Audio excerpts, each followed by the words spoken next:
Hi, this is Kerby Anderson. You know, each day we take on the tough issues and provide a biblical perspective to them. The topics we cover are wide-ranging: apologetics, theology, prophecy, creation and evolution, intelligent design, marriage, family, child-rearing, the millennial generation, trends in society, politics, economics, business, religious liberty, the Constitution, public policy, foreign policy, military policy, tensions in the Middle East, abortion, homosexuality, pornography, sexual ethics, media, technology, history, and America's godly heritage.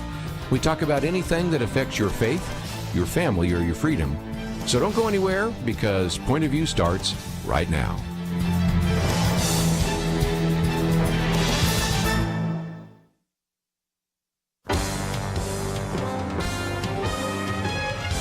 Across America, live. This is Point of View.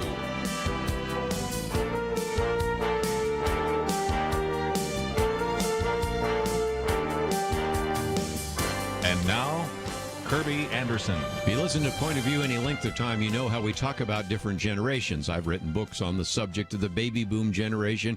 We've talked about baby boom and baby bust. We've talked about millennials. Matter of fact, we do a millennial roundtable.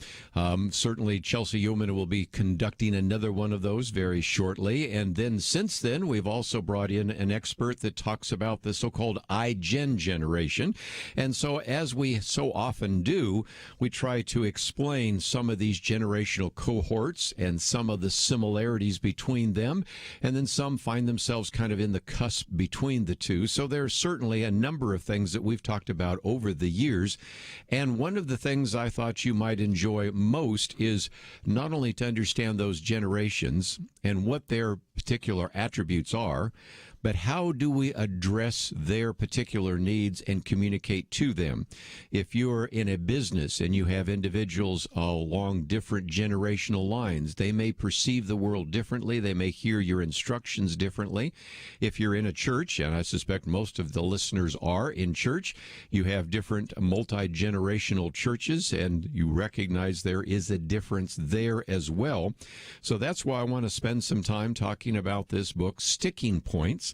It originally was 4 generations, now talks about 5 generations, includes Generation Z, or the iGen generation, and it's written by Haydn Shaw.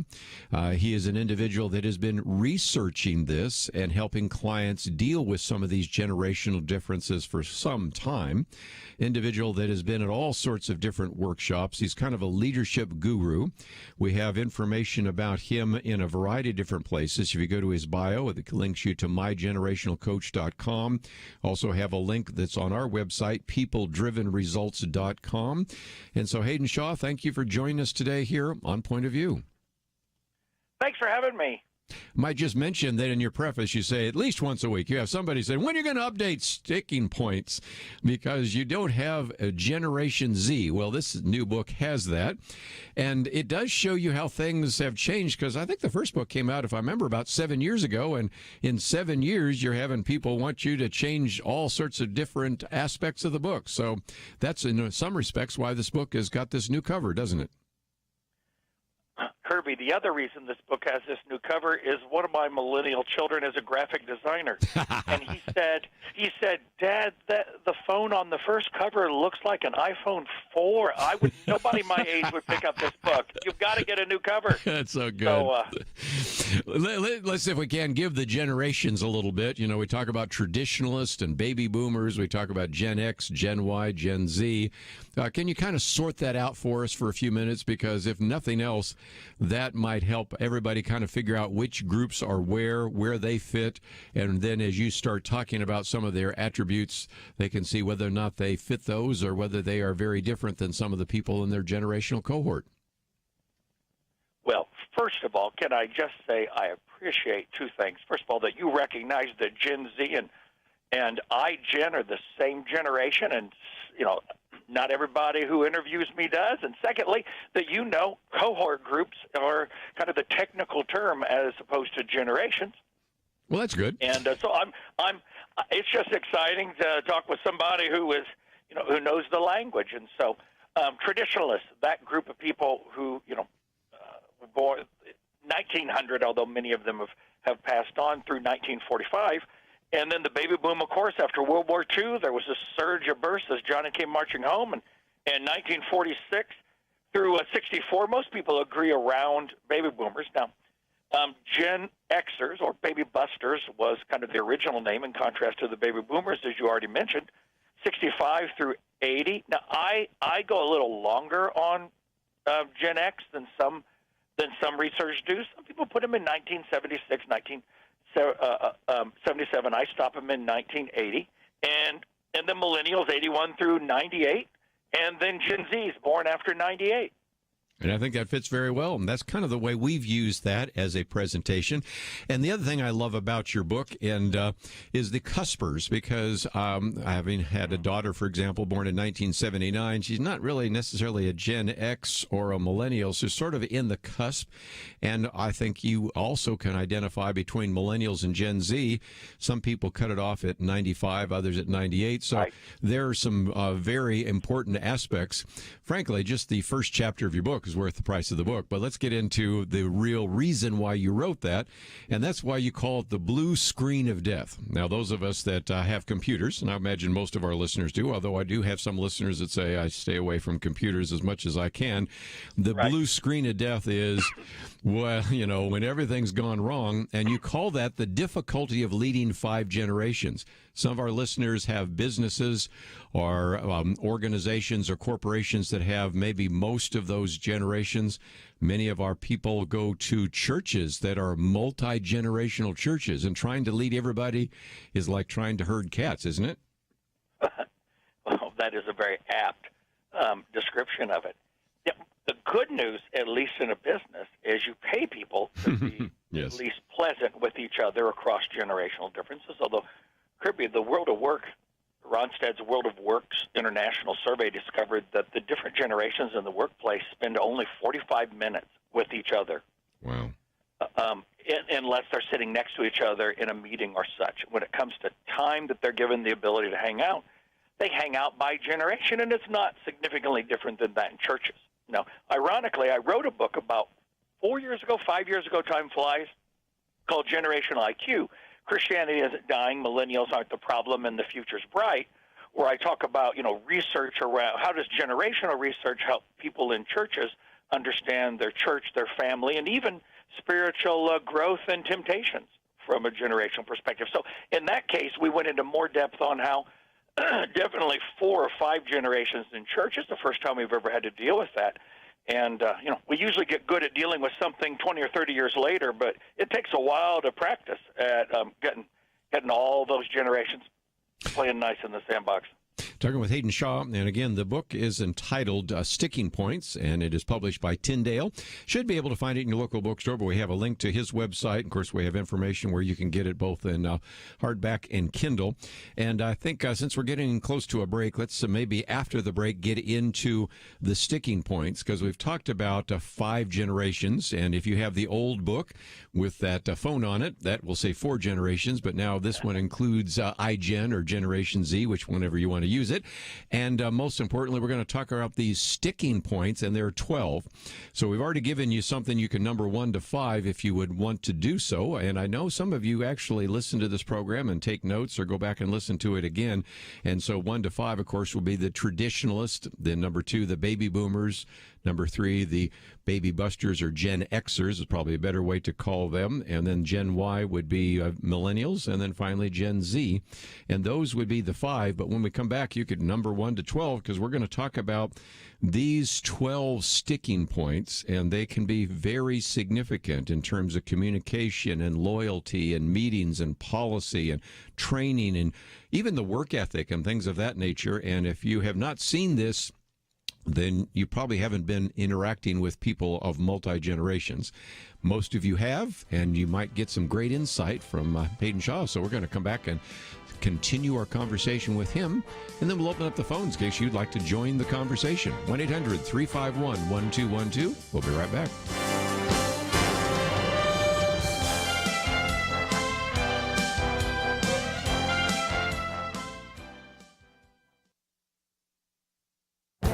This is Viewpoints with Kerby Anderson. Over Over the last few weeks, I've been struck by how many journalists and broadcasters are using the catchphrase without evidence. One headline, for example, said Trump, without evidence, makes vote fraud claims. No matter how many vote fraud stories were published or affidavits were signed, any claim of voter fraud by the president or by his campaign were always modified with the phrase without evidence. This has been going on for some time. 2 months ago, an article by the NPR public editor discussed the growing use of the without evidence catchphrase even in their news organization. Take the story about the teenager who shot back at rioters in Kenosha, Wisconsin. The lead in the NPR story read, Trump claimed without evidence that it appeared the gunman was acting in self-defense. Now, I think that any fair-minded person would conclude that the president was offering an opinion based upon what he observed in the videos. It isn't that he had no evidence, but that the NPR writer disagreed with his opinion. But having a different perspective is not the same thing as saying the opposite opinion has no evidence. Another NPR story noted that Trump has said, without evidence, that voting by mail is more vulnerable to fraud. The evidence for that can be found in books by, say, John Fund and Hans von Spakovsky, along with major academic studies. So is there ever a time when the phrase without evidence is appropriate? Well, here's an example. Alexandria Ocasio-Cortez says without evidence that the world is going to end in 12 years if we don't address climate change. I sincerely doubt any journalist would dare write such a sentence. That is why these journalists need to trash the without evidence catchphrase. I'm Kerby Anderson, and that's my point of view. For a free copy of Kerby's booklet, A Biblical View on Anti-Semitism, go to viewpoints.info/antisemitism. Viewpoints.info/antisemitism.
You're listening to Point of View, your listener-supported source for truth. Haydn Shaw with us as we talk about his new book, Sticking Points.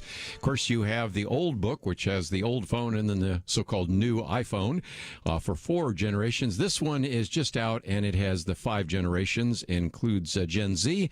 And we have talked about the 5 generations, but now let's, if we can, Haydn, talk about the 12 sticking points, because these are significant, and each one of them surfaces in your business, in your family, in your church, in your community group.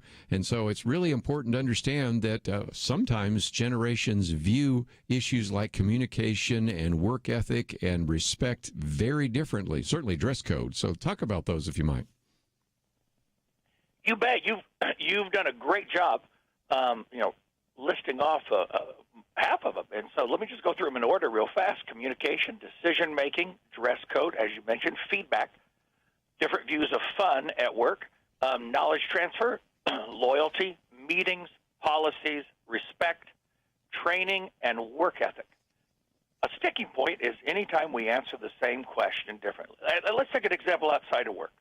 So let's say a young woman is talking about her wedding, and she wants to get, she's trying to talk her father and mother into a $2,300 wedding dress.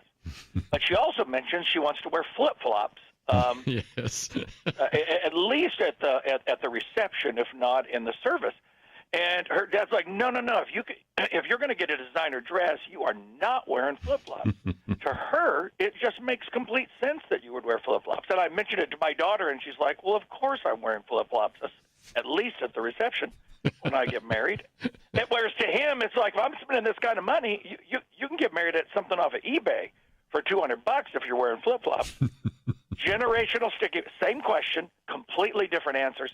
And Kirby, they stare at each other like they have lobsters coming out of their ears. I know. It's just the deer in the headlights, and it's just the quizzical look, and again, the nipper the dog look, which again only the traditionalists and the baby boomers even know what I'm talking about. But nevertheless, that's half of the fun. Before we get into the different groups and the different cohorts, there's one other aspect that I want to at least set on the table. So I want to set the table, and we'll work through that. And that is, you have steps for leading through those differences, because that's things like acknowledge, appreciate, flex, leverage, resolve. And again, so much practical information in this book. But again, you are going to help us as we go through some of these challenges and some of these sticking points, help us understand how we can resolve the potential tension or lack of maybe agreement about some of those issues. And a lot of that comes by treating people with respect and being gracious in the conversation. It just helps a lot, doesn't it, to be curious rather than confident? You know, we can be confident in our own views, but we can't always be confident that we understand the world the same way somebody else does. And so it's just good manners and graciousness to be curious about how they see things, even if we don't see it the same way or end up at the same spot. And just a good dose of curiosity and, careful manners and graciousness goes a long way. And you're right, those 5 steps can give us a very practical process. And I use those 5 steps in each chapter. And I'll let you in on a kind of little behind the scenes. One of the editors at Tyndale said, the fact that you do each of 12 sticking point chapters with the same 5-step process makes it a bit redundant. I don't know that people will read all 12 chapters. And I said, I don't expect them to read all 12 chapters. I don't read all the business books I have. I flip to the chapters with stuff I need. And so, I've just been surprised at how many people have read all 12 of them. But it's a simple process because I wanted people to not have to figure it out on their own. I just literally wanted to spell out, do this, follow this process. I just love it.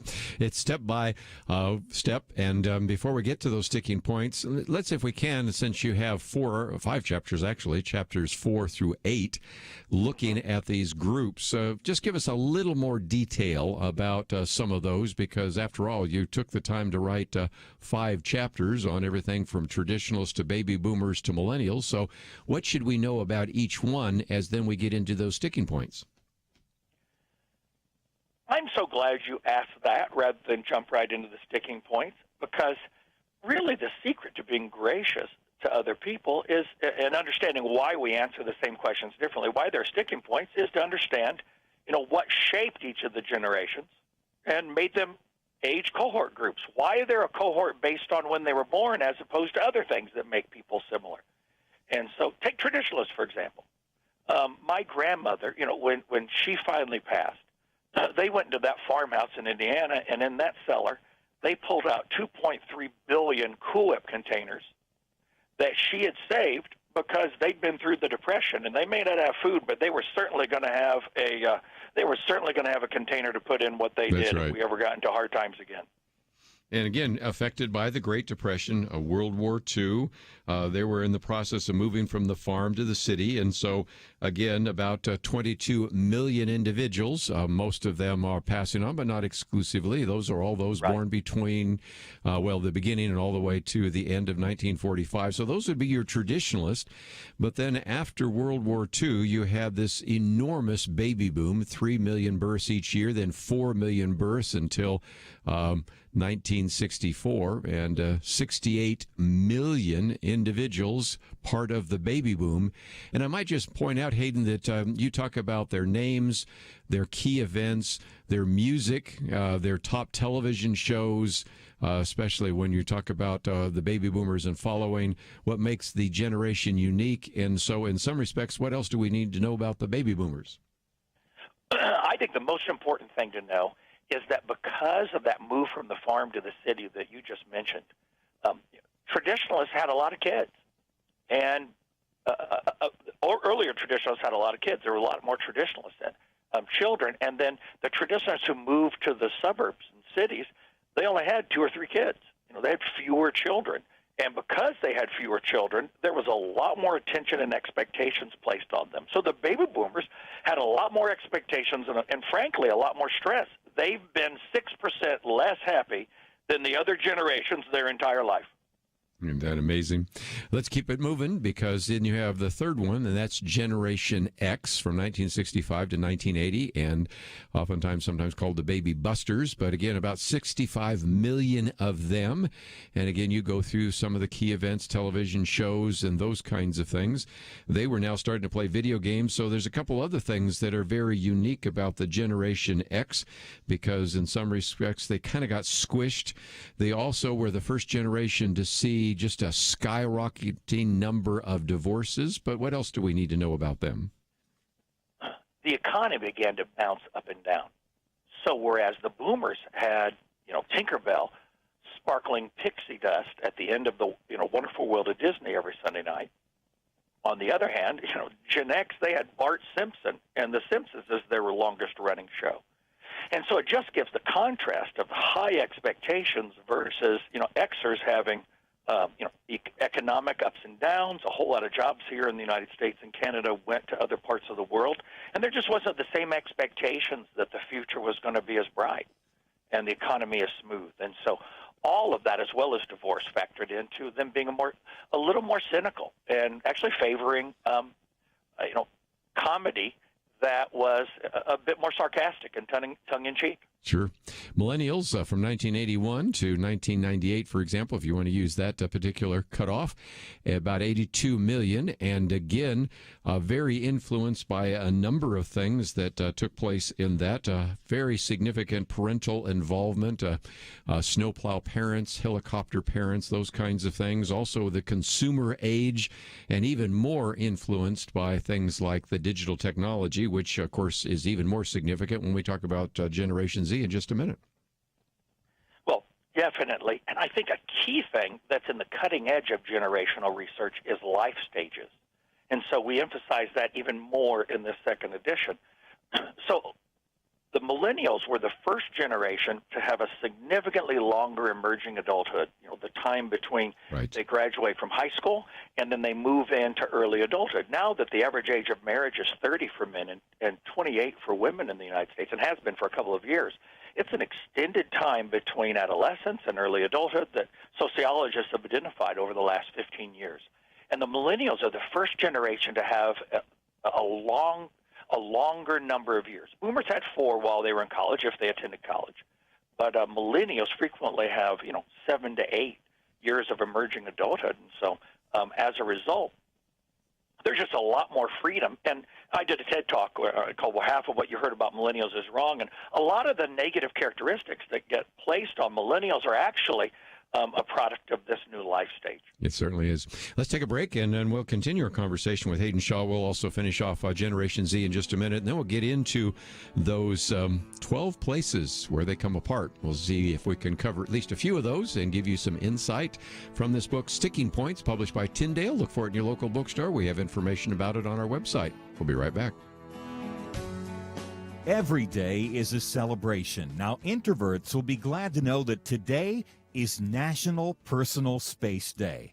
Now, of course, with social distancing, that means we've been thinking of personal space all year. But tomorrow is the big one, the National Day of Giving, or Giving Tuesday.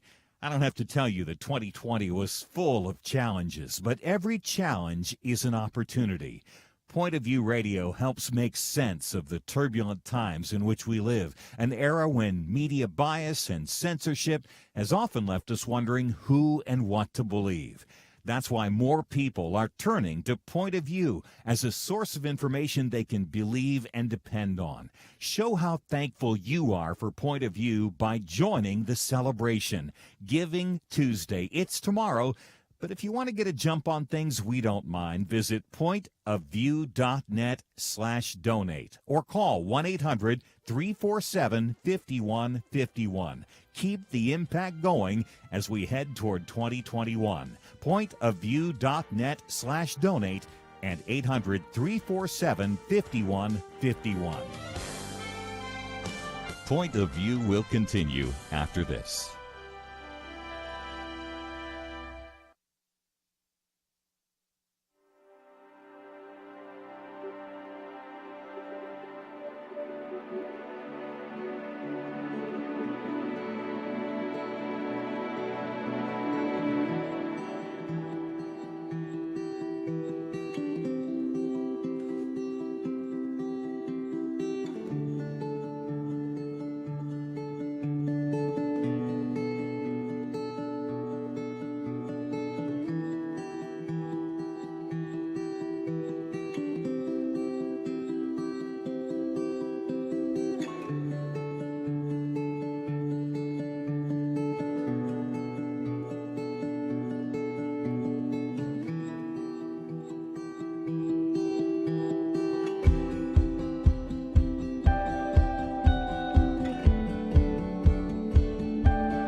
You are listening to Point of View. The opinions expressed on Point of View do not necessarily reflect the views of the management or staff of this station. And now, here again is Kerby Anderson. Continue our conversation today with Haydn Shaw. I know you would really enjoy this book, Sticking Points, How to Get 5 Generations Working Together in the 12 Places They Come Apart. Now includes Gen Z, which we'll talk about in just a minute. Published by Tyndale, about 320 pages, actually about 350 pages, that really get into the 5 different generations and the 12 different kind of sticking points. And just before we get into some of those, we did not have a chance to talk about Generation Z, sometimes called Zoomers or iGen. Again, 86 million, almost 87 million, born between 1999 and 2019. Again, key events, music, and all the rest. But this is oftentimes called the iGen generation because it is the first completely digital generation, and they are digital natives, aren't they? You know, I refer to them in the book as born online. Yes. And other people grew up in it, but they are truly digital natives, and actually mobile natives.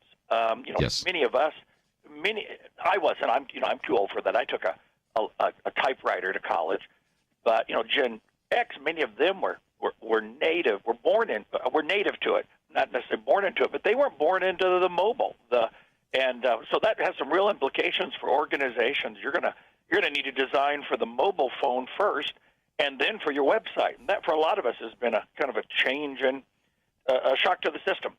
Well, let's talk about those sticking points, how to get 5 generations working together in the 12 places they come apart. Since you mentioned communication, that's chapter 9. And there we see instantaneous differences.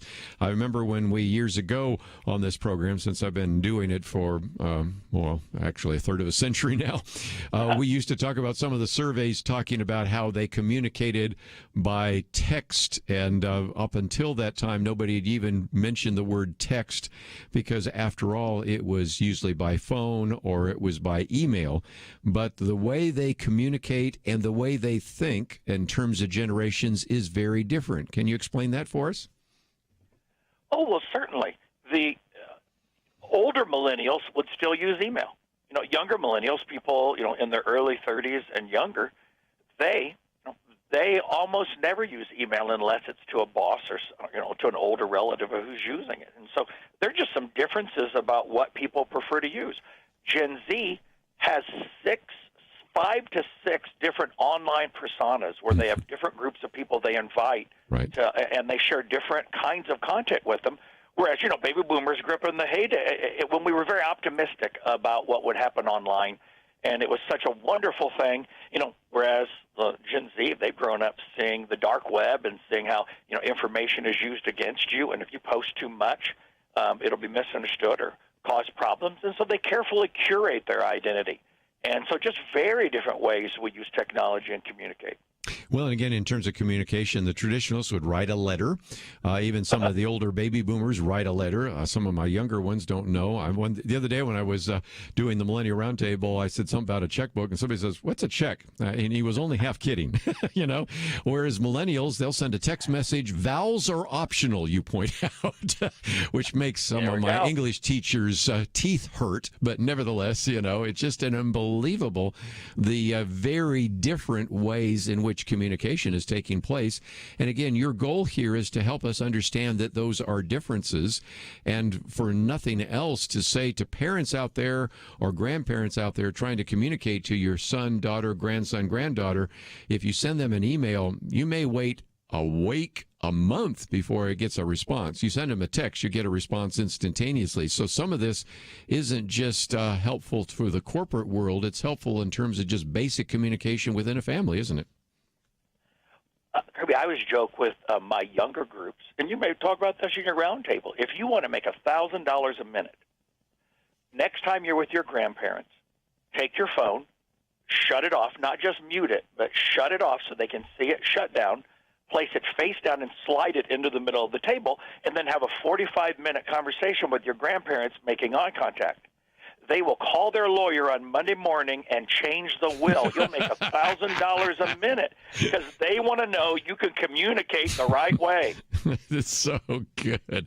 I'm going to keep the train moving down the road because each one of these chapters is chock full of great material. But I thought, how about decision making? Because that's really very different. And it is surfaced when you've had some of these younger cohorts and some of these emerging adults graduate from college or even get an internship and then go into the corporate world. And they think that they are going to be involved in a lot more decision making than actually is the case. So that's where you see some of this conflict really surface kind of an ugly head, don't you? Well, sure. Let me actually switch over to a church example since you had mentioned that aspect of things. I'll have, when I, consult with churches or denominations, I'll have younger people say to me, hey, when I was hired, they said, it's going to be great to get a millennial perspective. And then I give them a millennial perspective and they don't want it. I'm getting really frustrated. And I just laugh and say, no, they really do want your millennial perspective. But often your perspective is you have to change half to two-thirds of what you're doing for millennials, and that's not a possible move in the next 2 months. And so often you give them your perspective, and the answer is, oh, okay, well, good. That's more than we can do. So thank you for sharing your perspective. Great. Go back to work. And so very important to understand that when you're asked your perspective, it doesn't mean agreement, whereas people who worked much more collaboratively, your point, in college or, in school, often expect their opinion to have more oomph to it. And, you may be asked to sit at the card table at Thanksgiving for the first 4 or 5 years of your career and not invited to the big table until after you've proven yourself. And that's so different than we even did with families.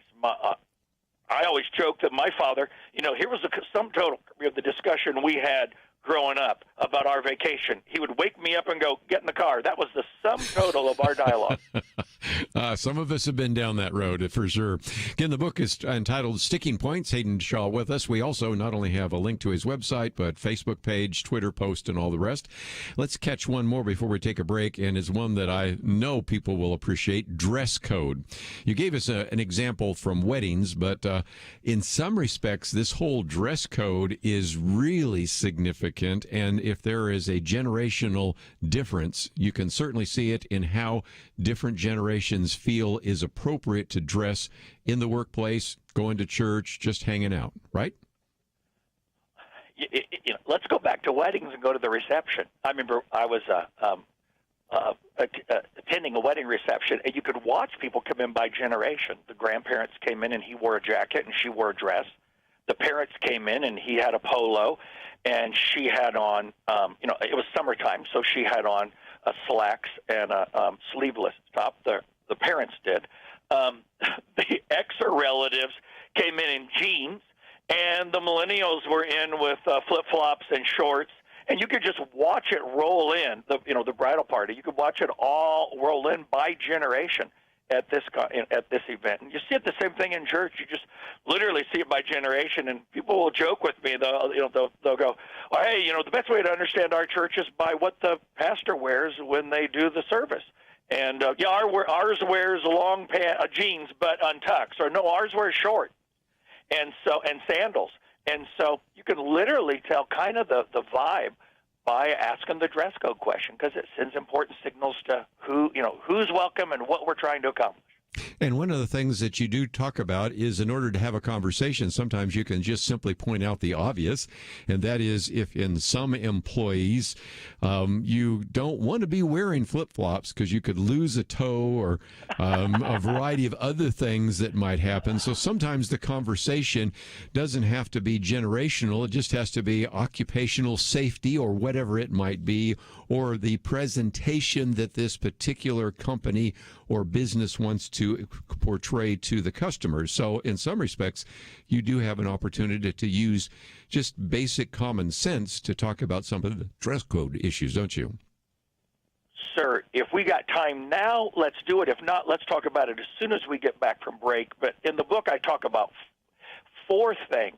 And if it passes these 4, then it's not generational. It's just like you said, just good common sense. You pointed out, are you going to lose a toe? Is it safe? The second thing is, are you going to lose money? Are you going to lose a donor if it's a nonprofit organization, or are you going to lose a customer?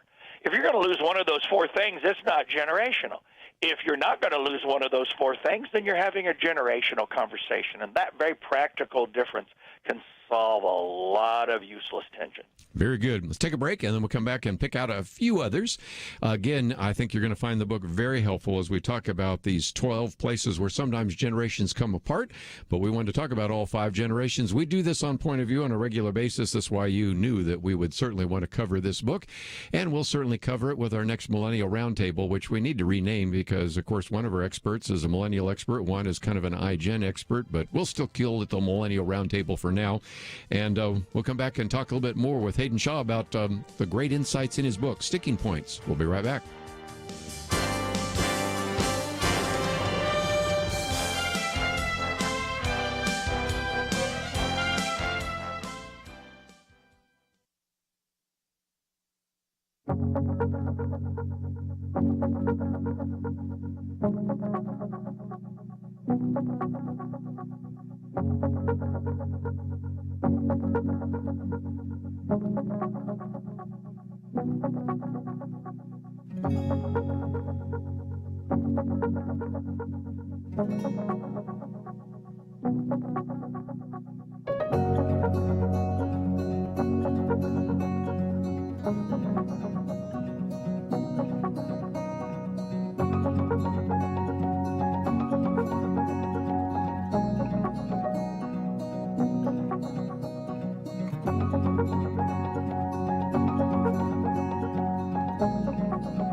Now, back to Point of View, your listener-supported source for truth. Back for a few more minutes. Haydn Shaw with us. Just an outstanding book, Sticking Points, published by Tyndale.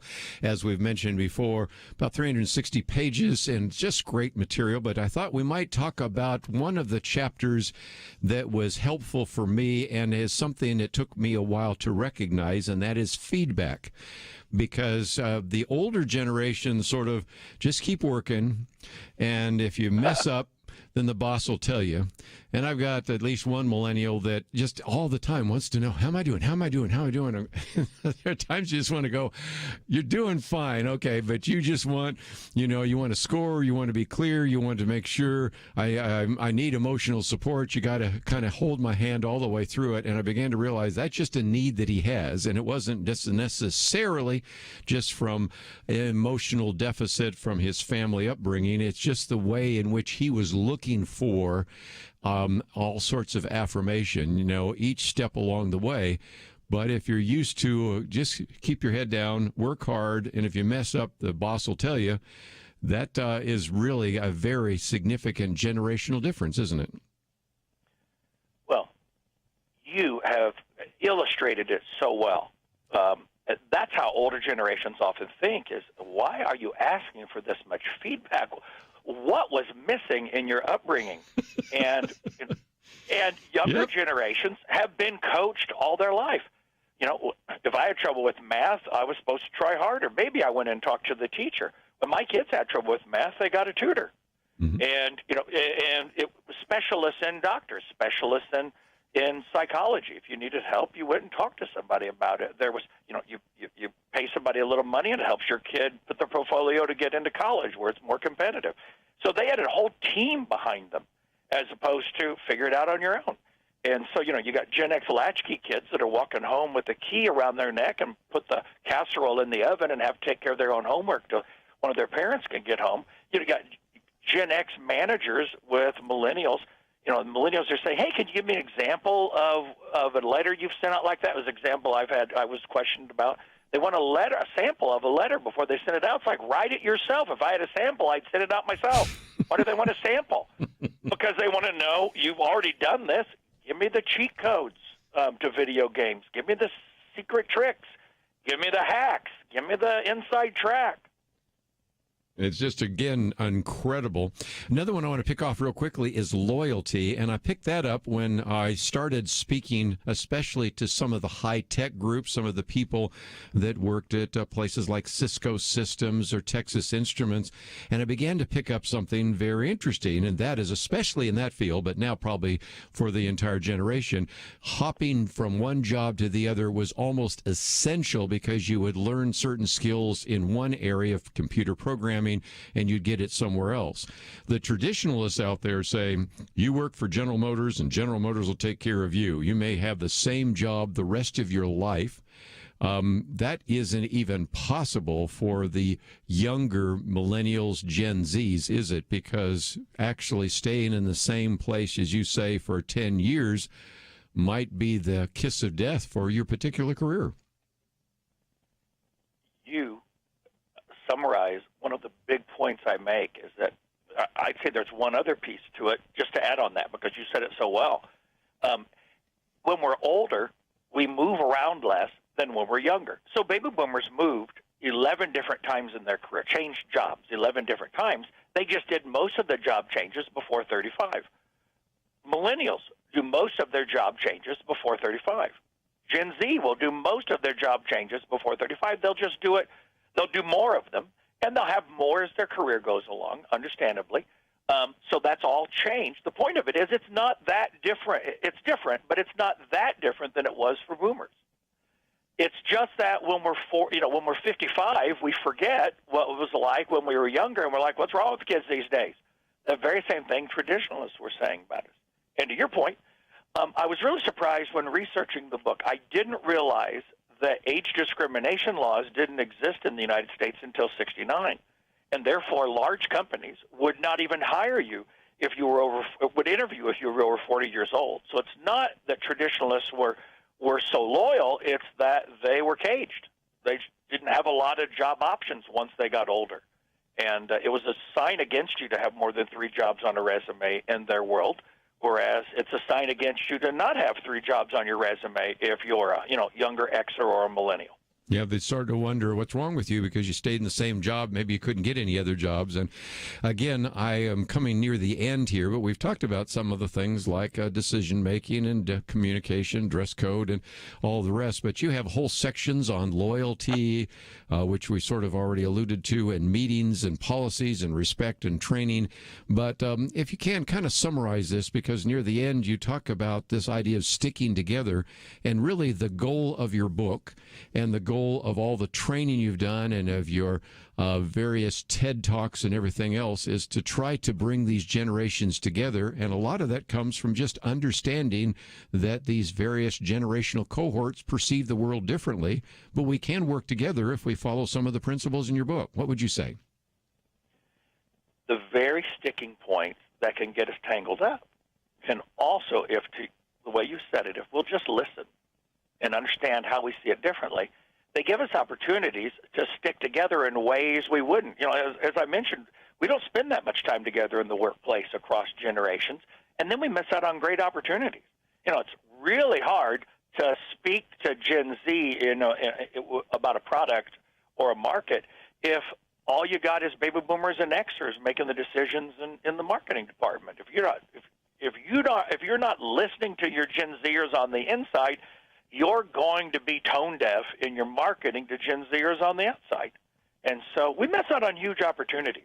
And in our families, we miss out on great opportunities. What gets us tangled up and stuck can also be the opportunity to stick together in powerful ways once we listen to each other and understand each other. It's amazing what a little appreciation and good old-fashioned love can do to help us work together in ways that we didn't think possible. Just before you go, let's mention that we do have a link to your website. There's a place for speaking, a place where people can contact you, follow your podcast, books, and those kinds of things. But if somebody'd like to have you come and speak to their group or their community group or their church or their business or corporation, you're available for that too, aren't you?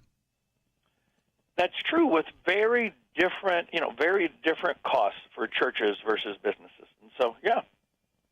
So again, just a great resource. And again, the book is entitled one more time, Sticking Points, How to Get 5 Generations Working Together in the 12 Places They Come Apart. And Haydn Shaw, it's just been great to have you on the program. And thank you so very much for writing this book. And thank you for giving us an hour today here on Point of View. I've been delighted. Thank you for having me. Let's, if we can, just as we come down to the end here, talk about some of the resources. We certainly have a link so that you can follow Haydn Shaw both on his website, on his Facebook page, on his Twitter post. And again, really trying to look at 5 generations, those traditionalists born before the end of 1945, the baby boomers born between 1946 and 1964, Gen Xers born between 1965 and 1980, millennials born from 1981 to 1998, and Gen Z born after 1998. And that's one of the things that we have spent a fair amount of time trying to talk about on this program, so that, number one, we can reach out to that generation. And even if they don't happen to be listening to this program, you can understand more about them as well, and you can be much more effective. A lot of this book talks about these generational issues in terms of the workplace. But let me just mention the fact that, of course, since he's published with Tyndale, he could also, of course, speak to these issues in the church. And all of us, of course, are in church, and we can learn a lot more about that as well. We talk about generational and multi-generational churches, and we need this material just as well. Thank you for listening, and you've been listening to Point of View. Every day is a celebration. Now, introverts will be glad to know that today is National Personal Space Day. Now, of course, with social distancing, that means we've been thinking of personal space all year. But tomorrow is the big one, the National Day of Giving, or Giving Tuesday. I don't have to tell you that 2020 was full of challenges, but every challenge is an opportunity. Point of View Radio helps make sense of the turbulent times in which we live, an era when media bias and censorship has often left us wondering who and what to believe. That's why more people are turning to Point of View as a source of information they can believe and depend on. Show how thankful you are for Point of View by joining the celebration. Giving Tuesday. It's tomorrow. But if you want to get a jump on things, we don't mind. Visit pointofview.net/donate or call 1-800-347-5151. Keep the impact going as we head toward 2021. Pointofview.net/donate and 800-347-5151. Point of View will continue after this.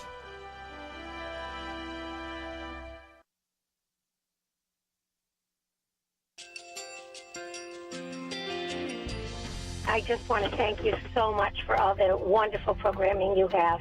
You're just absolutely fantastic. I recently started listening to Point of View, and I really found it interesting because of the different subjects you cover. Thank you for that. I really appreciate everything that you do in keeping us informed. Thank you, Kerby, for everything that you have been doing. I appreciate all the work that you're doing, advocating for the Word of God. Thank you so much.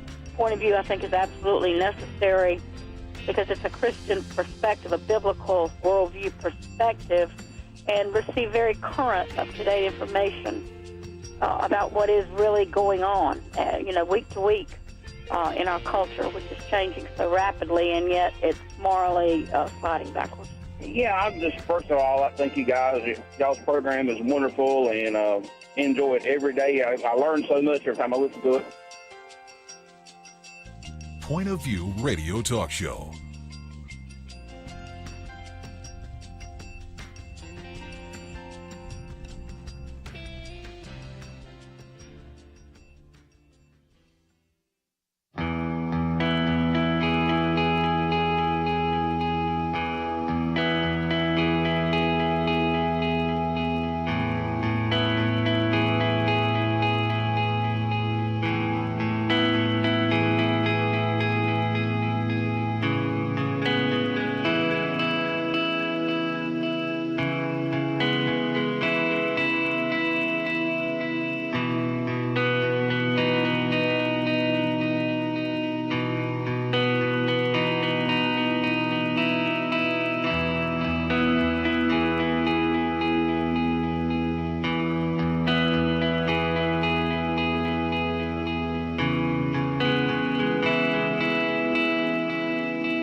Hi, this is Kerby Anderson. You know, each day we take on the tough issues and provide a biblical perspective to them. The topics we cover are wide-ranging.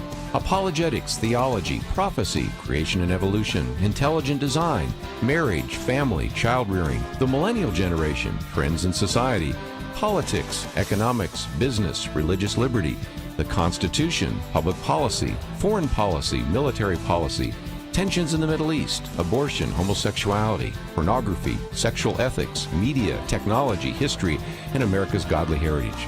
We talk about anything that affects your faith, your family, or your freedom. So don't go anywhere, because Point of View starts right now.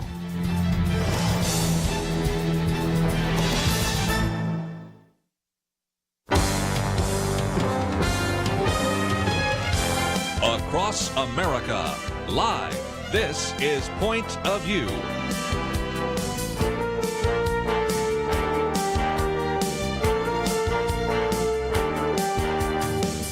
And now, Kerby Anderson. Thank you for joining me. It is the Monday edition here of Point of View. Hope you had a great Thanksgiving weekend.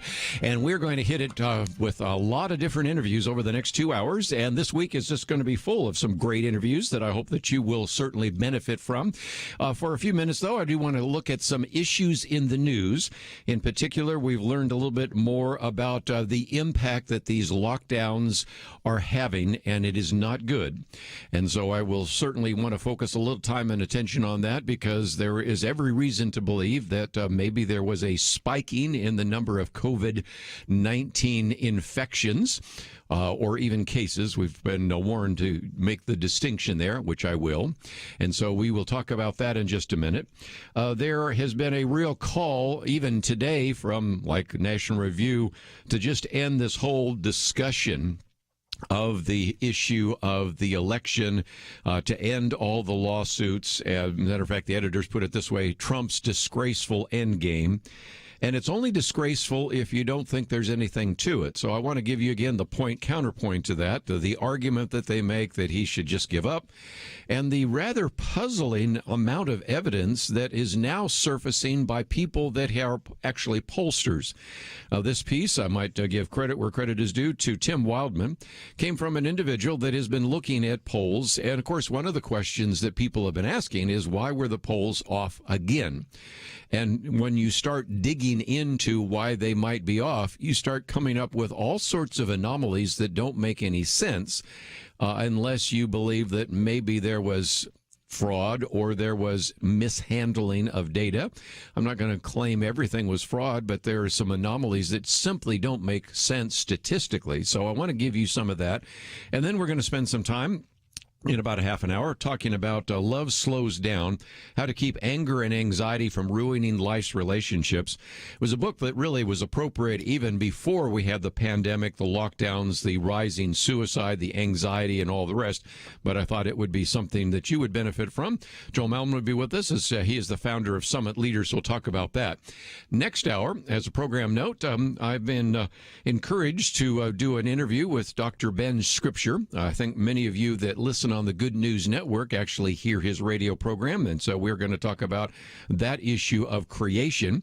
And while I'm talking about Georgia, we'll have Alveda King with us, because she has become more and more concerned that indeed the actual church that her uncle, that would be Dr. Martin Luther King Jr., was the pastor of, is now actually pastored by Raphael Warnock. And for those of you outside of Georgia, he is the Georgia Democratic Senate candidate, and she's been very concerned about the fact that a lot of people are assuming that, well, since he's the pastor of the same church that her uncle, Martin Luther King Jr., is, that he would be a great person to vote for, and yet she looks at it from the pro-life perspective and a number of others. So we'll be talking about that before the end of the program today. So that's just a brief overview of the next 2 hours, and in the midst of it, we're going to cover quite a lot of other material. But just as a program note, let me mention that tomorrow is Giving Tuesday. It's something that we the first year or two didn't make a big deal about, but we found that some of you who have really appreciated this program have wanted to use that as an occasion to give to this ministry. And so again, when you're equipping Point of View, you're not only funding the radio program, but you're really equipping a lot of people that are listening to this program seemingly more than ever to make a difference in their world. And so I hope that as you think about what you might want to do tomorrow to give to this ministry, you might also keep in the back of your mind that you're actually helping us equip others to make a difference in their community. So lots of things that we'll be talking about today, but I just thought I'd mention that. And we also have a banner about that on our website. But let's, if we can, get into a couple of issues. And one is there is a growing amount of evidence, and it's one of the articles I've posted on the website, which says remote learning in public schools is widening the achievement gap. This comes from Deborah Saunders. We've had her on the program once or twice before. As a matter of fact, we've had her husband on many times because he's quite the expert on bioethics. She's a columnist. But she begins to take us through some of the evidence that is coming together in some really disturbing areas, including, interestingly enough, a new article in the Journal of the American Medical Association that looked at some of the consequences of remote learning and noted the public debate has pitted school closures against lives saved, or the education of children against the health of the community. Presenting the trade-offs in this way obscures the real health consequences of interrupted education. Because what you always get is we have to close these situations down because, after all, we can't let economics keep us from doing the things that's going to save lives. And, of course, as we've pointed out before, it isn't just economics on one hand and saving lives on the other. It is the increased number of people that commit suicides, the increase of number of people with anxiety. By the way, while I'm talking about suicide, before I get back to this article, one of the other articles I didn't take the time to actually post, but it really is striking. In the month of October, in the country of Japan, they recorded 2,100 people who committed suicide. That same month, they only had about 2,000 people who they are convinced died because of COVID. And of course, we can have the real debate as to whether they died from COVID-19 or with COVID-19. But in Japan, you've had more people committing suicide than actually died from the coronavirus. Do you get that in your head? If that nothing else illustrates, and of course that's just one country, but it's a striking number of individuals that because of the impact that the lockdowns were having on the economy, on social isolation, on a variety of other things, this has become a major issue indeed. And then back to the article that I've posted here by Deborah Saunders. We won't go into all the detail, but I would encourage you to read that. There have been people that have actually been looking at the impact of teacher strikes and other lockdowns in other countries so that you can get a handle on this. And it just talks about, again, the incredible numbers that have surfaced. They've done this in Argentina and Belgium when there have been teacher strikes, but the same individuals now have crunched the numbers for America and looking at students ages 5 to 11. So this wouldn't even get into middle school and high school. They figure that they experience about 5.53 million years of lost life as a result of the closures in the American schools. And so you can begin to see that the battle is not the economy versus lives, jobs versus lives. It's based on all sorts of other really tragic experiences. And so if you find yourself maybe in a school district right now that's saying we have to close down these schools for the sake of the children, here is one of the articles we make available to you to actually point to the American Medical Association, some of the research, and it's very well summarized by the work by Deborah Saunders. And so if nothing else, I wanted you to have access to that article. But when we come back from the break, let's, if we can, talk about, is it time for the Trump administration to stop all these lawsuits, or are there some anomalies that still are troubling even some of the experts and the pollsters? We'll talk about that right after this.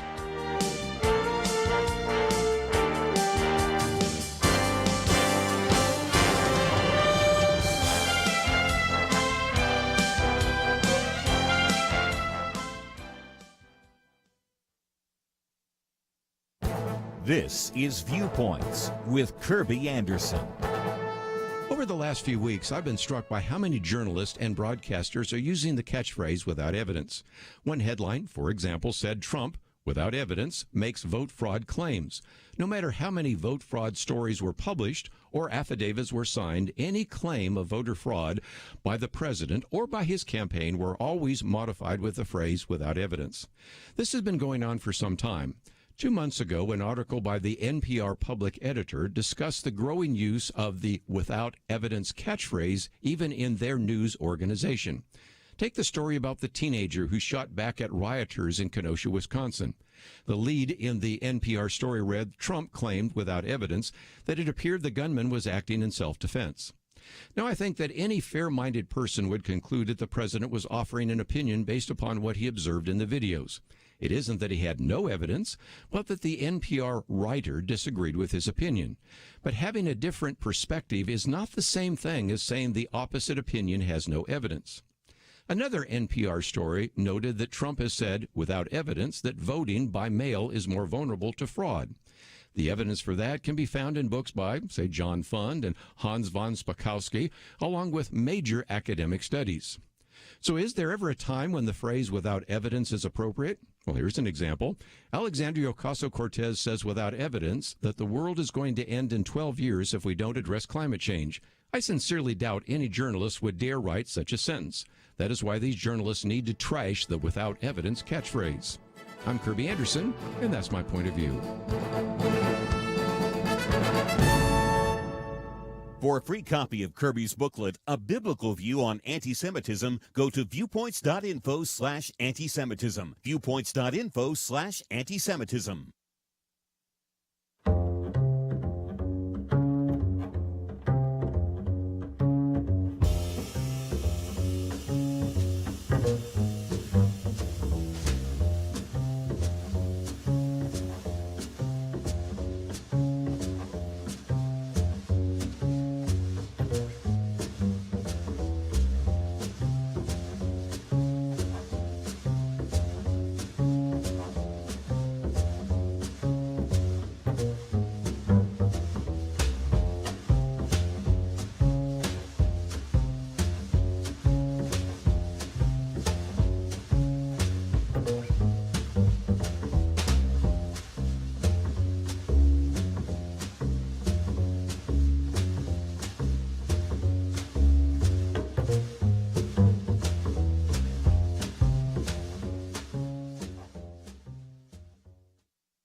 You're listening to Point of View, your listener-supported source for truth. Back once again.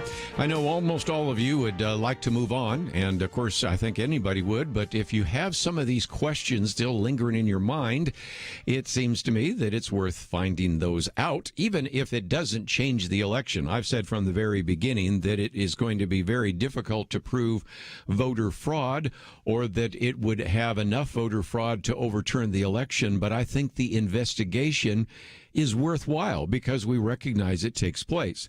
And I've started to see individuals saying, okay, yeah, voter fraud probably took place in this community. We recognize that we probably counted some absentee ballots we shouldn't have counted. Okay. Can you fix it? No, because, of course, we separate the envelopes from the ballots, so we don't know how those people voted.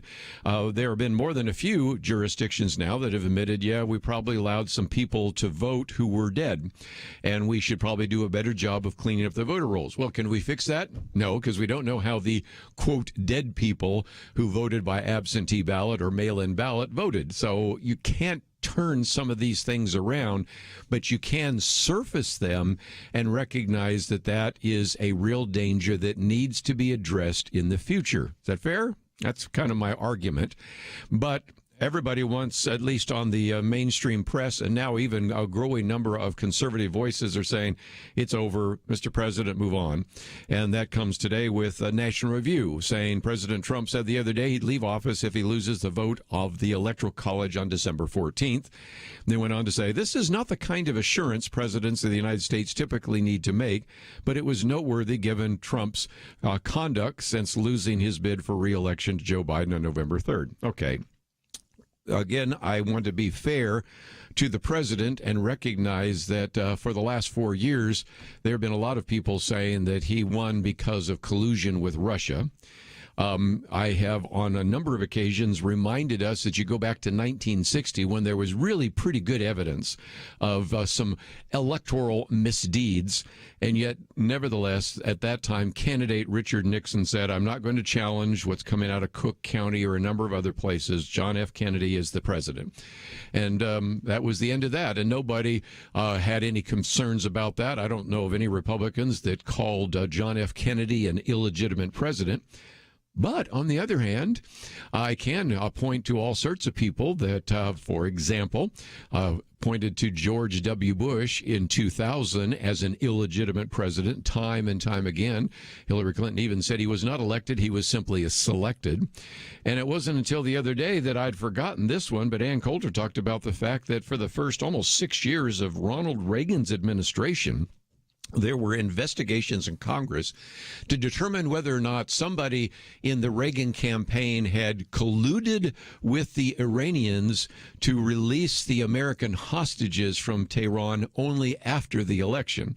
So some of this has been going around for a long period of time. And maybe tomorrow I'll even read a little historical piece that back when you had the monopolies of the various wire taps and things of that nature, you had some of that taking place as well. The telegraph companies at that time were pretty much a monopoly, just as big tech is a monopoly today. And it wasn't until I read Robert Knight's piece that I go, wait a minute, we had a sort of a similar scandal back in the 19th century. But that brings me to another piece that, like I said, I got the identification of this from Tim Wildman. It, of course, has been fairly available. But Patrick Basham, who's with the Democracy Institute, points out that we do have just a lot of puzzling statistics from this election, which are worth investigating. For example, President Trump received more votes than any previous incumbent seeking re-election. He got 11 more votes than he did in 2016, the third largest rise in support for an incumbent. His vote increased, interestingly enough, according to exit polls with key demographic groups. 95% of Republicans voted for him. He had a higher share of minority votes for a Republican, higher than any time since 1960. He increased his share of the Hispanic vote by 35%. And most importantly, now looking at some of these indicators, most of the Midwestern states, Michigan, Pennsylvania, Wisconsin, tend to swing pretty much in the same direction as Ohio and Iowa. Iowa oftentimes swings with Florida, and that did not happen, although it seemed to happen in every place except in some of those cities.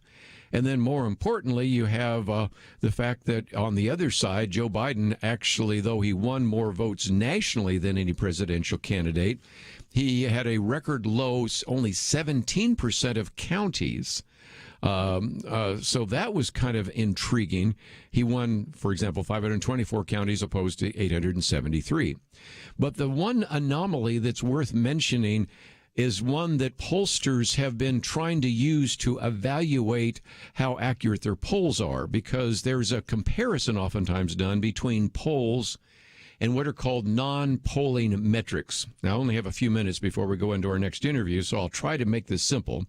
But the non-polling metrics are things like party registration trends, the candidates' respective primary votes, enthusiasm for the candidate, which you know what that was for Trump, as well as social media followings, broadcast and digital media ratings, online searches, a number of especially small donors, and the number of individuals betting on each candidate. Now, some of these are not necessarily as rigorous as others, but it's kind of intriguing because even though the polls on more than one occasion, we're not just talking about this year, 2016, 2018, 2020, have been wrong time and time again.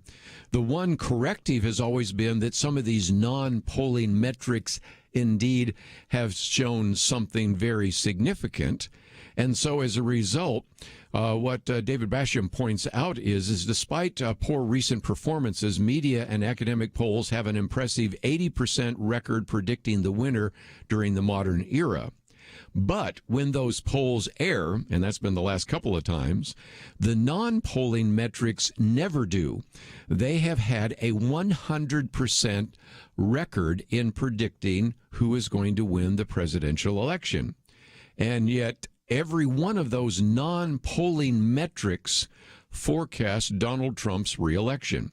So this is where he makes the statement that really got my attention. Patrick Basham actually says that for Trump to lose this election, the mainstream polls needed to be correct, which they were not. Furthermore, for Trump to lose, not only did one or more of these metrics have to be wrong for the first time ever, but every single one had to be wrong, and at the very same time. Not an impossible outcome, but extremely unlikely nevertheless. So you can see why people are still sort of digging into this. Okay, the polls were a little bit off. Yeah, of course. Although they were accurate in some places. And so this is where people are trying to figure out, why were they accurate sometimes in some of the races for the presidency, but inaccurate with the Senate races and back and forth. But these non-polling ones have always been accurate. And for all of them to be wrong would be unprecedented. So that's why people are sort of digging into this just to figure it out, if for no other reason, to find a corrective to the fact that these polls have been so wrong. Let me just end with some others, because he gives us 9 other things to think about, and I will just run through them real quickly. Of course, you can read them if you'd like. First of all, late on election night, that with Trump comfortably ahead, many of the swing states stopped counting ballots. That's always been a question. Statistically, number 2, abnormal vote counts were the new normal when counting resumed. Number 3, late arriving ballots were counted. For example, in Pennsylvania, 23,000 absentee ballots have impossible postal return dates, and 86,000 have extraordinary return dates that raise serious questions. Number 4, the failure to match signatures on mail-in ballots. Everybody's pointed to that one. Number 5, historically low absentee ballot rejection rates, despite the massive expansion of mail voting. I mentioned before the enormous number of absentee ballots that were rejected during the Democratic primaries, and those percentages dropped precipitously in the general election. Again, you can assume everybody got it right this time, but they certainly weren't getting it right during the primaries. Number 6, missing votes. For example, Delaware County in Pennsylvania, 50,000 votes held on 47 USB cards are missing. Non-resident votes, of course, you have the Voter Integrity Project that have pointed out all sorts of people that did not meet residence requirements. Serious chain of custody breakdowns. And then finally, statistical anomalies. And so he goes through quite a number of those. Do all of those point to fraud? No, but they point to some really interesting anomalies and puzzles, especially when some of these non-metric indicators have been right 100% of the time. And now not only were they wrong, but every one of them seems wrong. And that is, like I said, for those of you that love poker, like drawing to an inside straight. It can happen, but it does raise some pretty good questions. And so we will continue to talk from time to time about what's going on in some of these court cases. And we'll be back right after this.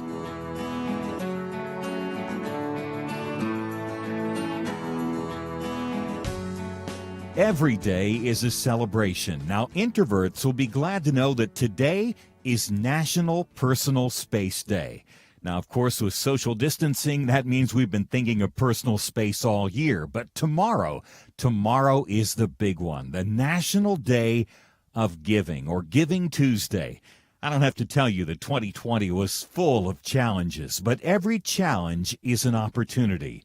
Point of View Radio helps make sense of the turbulent times in which we live, an era when media bias and censorship has often left us wondering who and what to believe. That's why more people are turning to Point of View as a source of information they can believe and depend on. Show how thankful you are for Point of View by joining the celebration. Giving Tuesday. It's tomorrow. But if you want to get a jump on things, we don't mind. Visit pointofview.net/donate or call 1-800-347-5151. Keep the impact going as we head toward 2021. Pointofview.net/donate. and 800-347-5151. Point of View will continue after this.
You are listening to Point of View.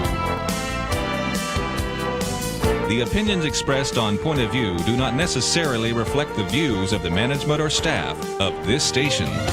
And now, here again, is Kerby Anderson.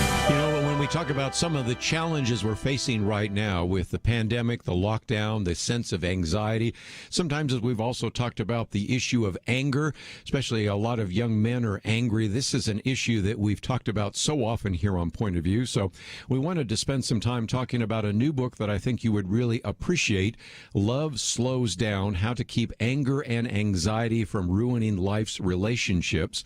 And it's a book that is relevant at any time, but even more so in light of what we've been going through over these many months. And so we wanted to spend some time really trying to share a little bit of what you can learn from that book. And we have information about it and about our author on our website, pointofview.net. The author is Joël Malm, and he is the founder of Summit Leaders, which is an outdoor adventure and personal coaching ministry. As much as I love to hike and backpack, I want to get to know him a little better. Has taken expeditions all over the world, about 70 different countries, has a master's degree in counseling, and joins us now by phone. Joel, thank you for joining us today here on Point of View. Hey, thank you so much for having me. Let's, if we can, maybe start with 1 Corinthians 13. Love is patient. It's not easily angered. And I love your line there. Most of the time, I'm not patient, that is, And again, when I look at you, you're probably kind of a high-octane individual. As I read through the book, I get the sense that you're full of energy and activity and all the rest. And yet there is a real call that you and even your wife apparently have said, it's time to maybe seek some solitude, to create some space, to slow down in this fast-paced, frenetic lifestyle. And in some respects, that really comes back to the ministry that you have. Yeah, it does. Soren Kierkegaard, he said, life is lived forward, but it can only be understood looking backwards. And as life is when you're living life, you don't have a lot of time to process what God is doing sometimes. But as you look back, you see that God's been building a message into you. And I think that's kind of what's reflected in this book is, I was a young guy that had a lot of problems with anger, and the Lord actually used that anger to teach me a lot about surrendering to Him and giving my life, control of my life to Him. And so that's where I come from. The angle in the book is that even if you've got anger, even if you've got anxiety, it's something that can actually point you to a closer relationship with God if you channel it correctly. I just mentioned the book's been out for about a month or two now, and so there is a way in which you can get it, but we also have a link to your website, and I would encourage people to maybe go there as well, although we do have a place where you can get this book both on paperback and Kindle, because you have some other resources that actually come together. And I know, Joel, that lots of times we have individuals that are listening to this program. They're pastors, they're Bible teachers, they're Sunday school teachers, small group leaders, maybe looking for something that they can begin to pull together for another program or another opportunity. And in some respects, you wrote this in such a way so that not only you benefited from the things you've applied to your life, but others can benefit vicariously from the lessons that you've learned. Well, yeah, that's the goal with it is, it's, you don't want to waste your worst moments. And so in the book, I share a little bit about some of my own struggles with anxiety and anger. Anxiety and anger are always connected. Anytime you get angry, it's because you feel a threat to one of 3 specific things I mentioned in the book: security, connection, or control. And so I wrote it in a way that you could use it as like a 6-week small group to help people walk through. Anger is not something we sit around talking about. I've been so angry lately. A lot of us are kind of maybe ashamed of anger or ashamed of our anxiety. So it's a great way to bring up the topic and address it in a way that's a heavy topic, but I try and keep it lighthearted and real to where you're not, it's not an uncomfortable thing to be kind of expressing the challenges we're facing. And of course, right now, you mentioned that earlier, we're in an unprecedented time of this. So everybody's going through this. You're not alone if you're feeling anxious, if you're feeling angry. In your chapter on Express It, you have a chart which I thought was helpful because you just mentioned about these issues come from either an issue of security, connection, or control. And I like the way that is described because for security, you say, I felt abandoned, vulnerable, threatened, in danger, or connection, I felt like I was being compared, not good enough, belittled, or control. I felt embarrassed, humiliated, ignored. Part of the problem, Joel, is that we have individuals, and I'm talking primarily about men, who oftentimes are in self-denial, saying, no, I'm not angry. No, I'm not a problem. No, I'm not angry. And in some respects, you can use that chart or some of the stories you have here to have people go, I guess I am, because we, men especially, but I think women sometimes too, tend to be in denial about some of the issues that we need to address in our own lives.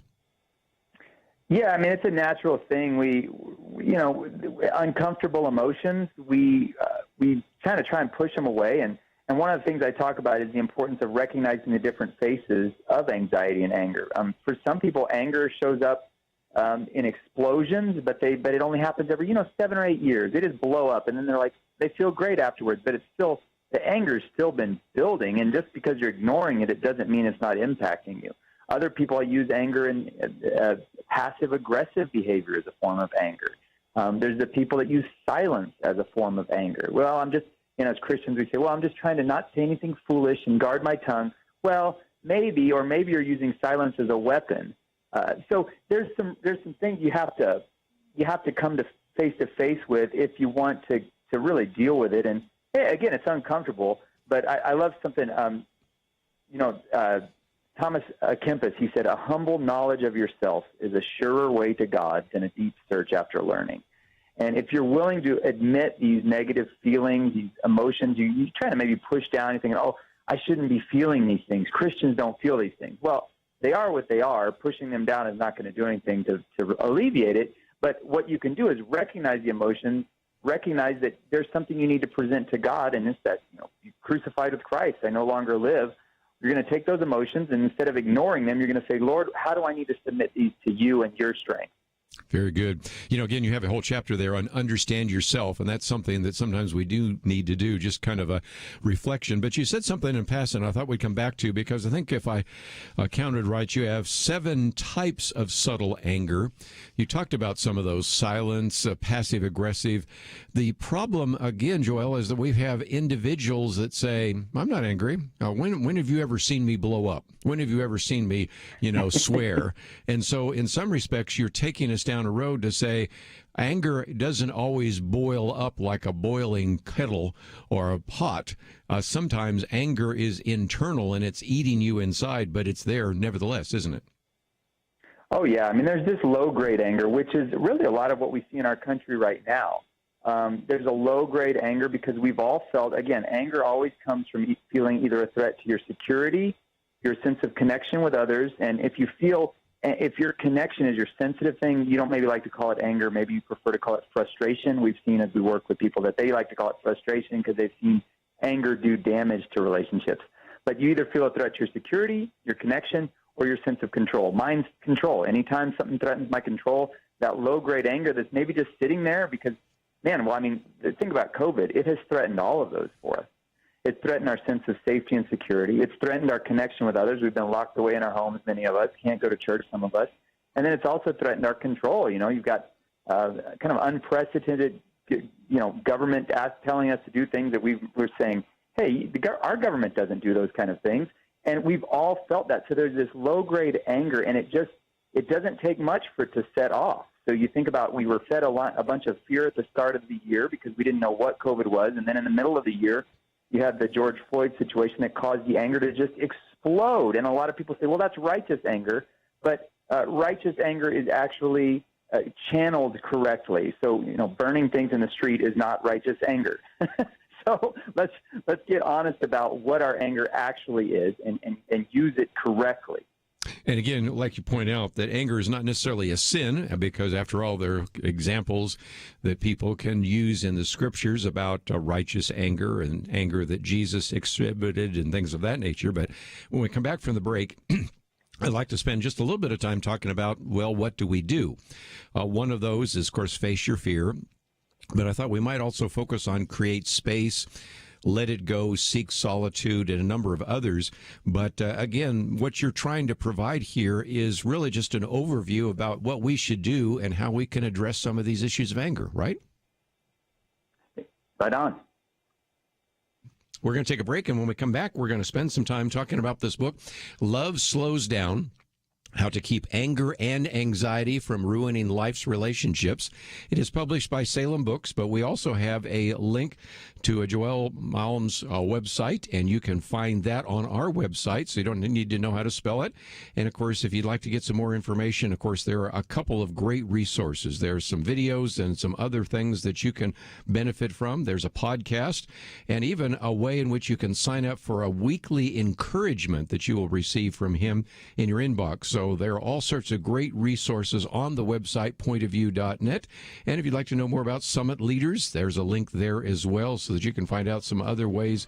And if you'd like to contact him, maybe you'd like to get some more information or even have him come and speak at a conference, it's all available at our website, pointofview.net. We'll be back right after this.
Now, back to Point of View, your listener-supported source for truth. But for a few more minutes, let me just mention again, the book is entitled Love Slows Down, How to Keep Anger and Anxiety from Ruining Life's Relationships.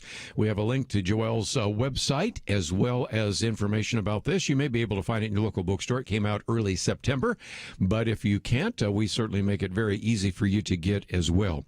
One of the things that you talk about is the need to create space. And in some respects, that's a decision about what to lose. And I'm kind of in the same platform there, thinking that if nothing else, maybe we are just filling our lives with so many things that they really kind of get in our way. And so one of the things that you kind of talk about there is sometimes we can't if I can quote St. Augustine for just a minute, actually accept too much because our hands are full. And so in some respects, you recognize that by creating some space, that is one very significant solution to this problem of anger and anxiety, isn't it? Absolutely. I compare it in there. I do a lot of hiking, and I compare it to somebody who's got a backpack that's just so full of things that they're things they're good things you may need, but man, it gets heavy after a while, and you wake up one morning, maybe Monday morning, going, oh man, I got to do this again. Here we go again. I'm exhausted. I'm tired. I can't carry this anymore. And it leads to frustration and anger. And one of the simplest things you can do is take a look at your backpack and say, what are you carrying around in that backpack of life that it's good, but it's not the best things that's going to, that's taking your energy, things that are taking your energy away from what's most important to get you on the journey to where you want to go. Yeah, be like one of those ultralight backpackers, where you cut the handles off of everything and just try to simplify and minimize your life a little bit. Which brings me to one of the sections on Seek Solitude. I have been a real fan of backpacking and hiking, but also Christian camps, because I have found, and I think you probably have found as well, that when you can take God's Word and put it with God's world. And after we let you go, in the next hour, we're going to be talking with an individual that teaches on creation. But there is something about getting away from the hustle and bustle, taking away some of those cell phones and other things that demand our attention, and getting back to nature, getting into a place where we can connect with what is really kind of the rhythms of the world is so significant. And in some respects, that's not only a very significant section of the book, in some respects, I would say that it also illustrates only so well what you do through Summit Leaders, isn't it? Yeah, it is. My friend Mark Batterson, he's been on several trips with me, and he coined a phrase that I use all the time. He said, change of pace plus change of place equals change of perspective. And we've all seen that. You just get out and even change up your routine a little bit, and all of a sudden you get insight on your life in a way that it was right there in front of you before, but you just needed to see it from a little different perspective. And I think that's what solitude does for us. It pulls us out of the rat race. And we take a moment to look around and go, take a deep breath and go, okay, get a new perspective on your life and start to see things, hopefully, from God's perspective, and to where we can evaluate what really is the most important thing here and get rid of everything else. One of the comments you make there is to silence the monkeys. Now, to understand that, you have to go back to Henry Nouwen, who actually said that we should be calming the monkeys jumping in the banana trees. And in some respects, what you're talking about here are all these sort of monkeys howling in your head and all the demands. And that's what solitude does. It maybe simplifies your life in a way so that you can see what really is the most important priority. Absolutely. People tell me all the time, especially right now, they're saying, I just can't get my mind to shut off. I can't sleep. And I say, yeah, I get it. And the thing is, it's not natural. Your mind is naturally going to be this crazy loop of thoughts. And your mind is a gift from God. But if you don't control the thoughts and calm those monkeys, like Henry Nouwen talks about, it can take over your life, and you can lose sleep, and you can be worried and anxious all the time. And it's a discipline we have to learn to develop. Fortunately, I believe God gives us the power we need to do that when we create the space to do it in our life. Let's talk about the other side of that, because we just talked about solitude. Now, the other section you have is walk with others. There's that old African proverb, if you want to go fast, go alone. But if you want to go far, go with others. So this is just the flip side, because on the one hand, we say, have solitude, have quiet, go into a prayer room, go for a walk, go hiking, whatever it might be that allows you to do that. But now you're saying that is also only part of the answer, because the other part is it's done with individuals who can be with you, who can encourage you, who can hold you accountable. Talk about that, if you might. Yeah, Dietrich Bonhoeffer, he said, let him who cannot be alone beware of community. Let him who is not in community beware of being alone. Each by itself has profound perils and pitfalls. So you've got the reality that we need to be alone, and introverts love that. I'm an introvert. But there's also the other side of it. We need to be around people, because introverts, when we're alone and in our head too long, we lose a little bit of touch with reality sometimes. And then you've got the community people who love extroverts. They love being around people, but sometimes they need to pull away from the madding crowd and hear what the Lord has to say to them. So you need this balance of both of them.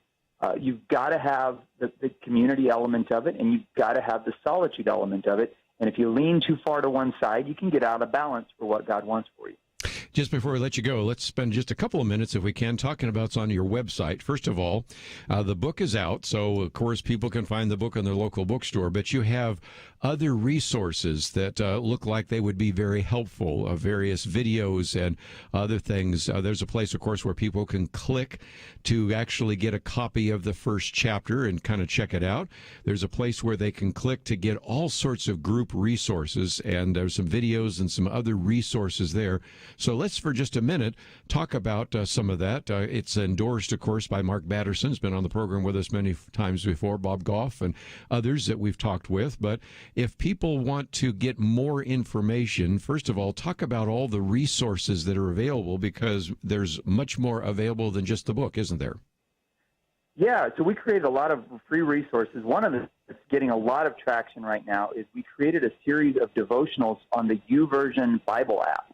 So if you use the YouVersion Bible app, there's some Bible reading plans. We've got one specifically about dealing with anxiety. It's called Facing Off with Fear and Anxiety. Another one called Calming Anger. And then another one based on the book called Love Slows Down. And it's a great way to dip your toe into the concepts in the book. They're super short. You know, it's a 7-day devotional. I think one of them is a 5-day. And that's a great resource to check out. Again, there's also the samples of the book you can get. And, there's lots of videos online. There's some videos of me talking about some of the themes from the book at churches and different conferences. So there's also a way they can sign up for a weekly encouragement in your inbox, so that is available. There's also a podcast, so as people go to your website, and we have that linked on the website there, they can sign up to get a podcast information. They can sign up to get this weekly encouragement that you send out by email, and so there's just a lot of great resources if they find their way to the website, which is joelmalm.com, but they don't even have to know how to spell it, because we have the link on our website at pointofview.net. So Joel, thank you for joining us today, and thank you for writing the book, because it is certainly something we've always needed, but especially given the circumstances we all find ourselves in right now. Well, thank you. Thank you so much for having me on the show. We are going to take a break, and when we come back, we're going to spend just a little bit of time getting into the other aspect of that, because I am convinced that once you put God's Word with God's world, this really has a profound difference. And Clarence Baranowski, who is with, of course, Good News Network, and an individual we work with all these years, said, you might want to get Dr. Ben Scripture on to talk about Scripture On Creation Ministries. So we're going to talk with him, and perhaps you have some questions about creation or intelligent design or design in nature, something like that. We'll spend some time with him. And then we'll also talk a little bit later with Alveda King, looking at that very important election, Senate election there in Georgia, actually 2 Senate elections, which we'll talk about. All that coming up right after these important messages.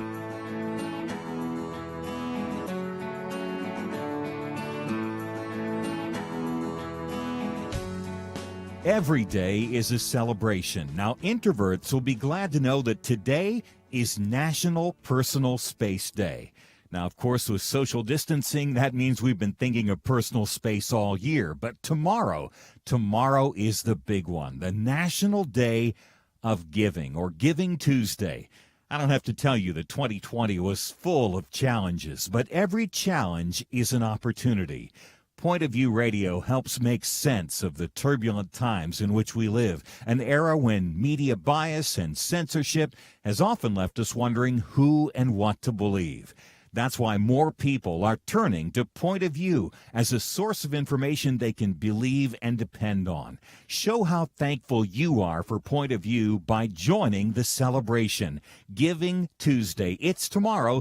But if you want to get a jump on things, we don't mind. Visit pointofview.net/donate or call 1-800-347-5151. Keep the impact going as we head toward 2021. Pointofview.net/donate and 800-347-5151.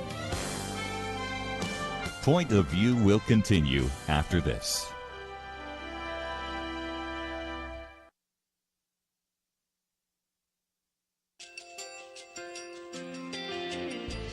I just want to thank you so much for all the wonderful programming you have. You're just absolutely fantastic. I recently started listening to Point of View, and I really found it interesting because of the different subjects you cover. Thank you for that. I really appreciate everything that you do in keeping us informed. Thank you, Kerby, for everything that you've been doing. I appreciate all the work that you're doing, advocating for the Word of God. Thank you so much. Point of view, I think, is absolutely necessary because it's a Christian perspective, a biblical worldview perspective, and receive very current, up-to-date information about what is really going on, week to week in our culture, which is changing so rapidly, and yet it's morally sliding backwards. Yeah, I'm just, first of all, I thank you guys. Y'all's program is wonderful, and enjoy it every day. I learn so much every time I listen to it. Point of View Radio Talk Show.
Hi, this is Kerby Anderson. You know, each day we take on the tough issues and provide a biblical perspective to them. The topics we cover are wide-ranging.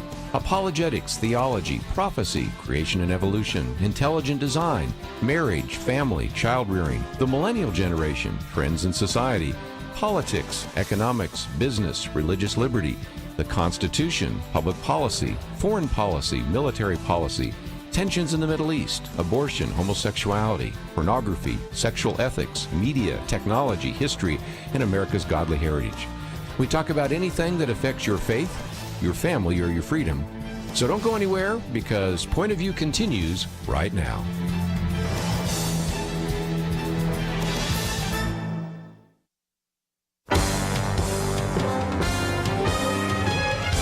Across America, live. This is Point of View.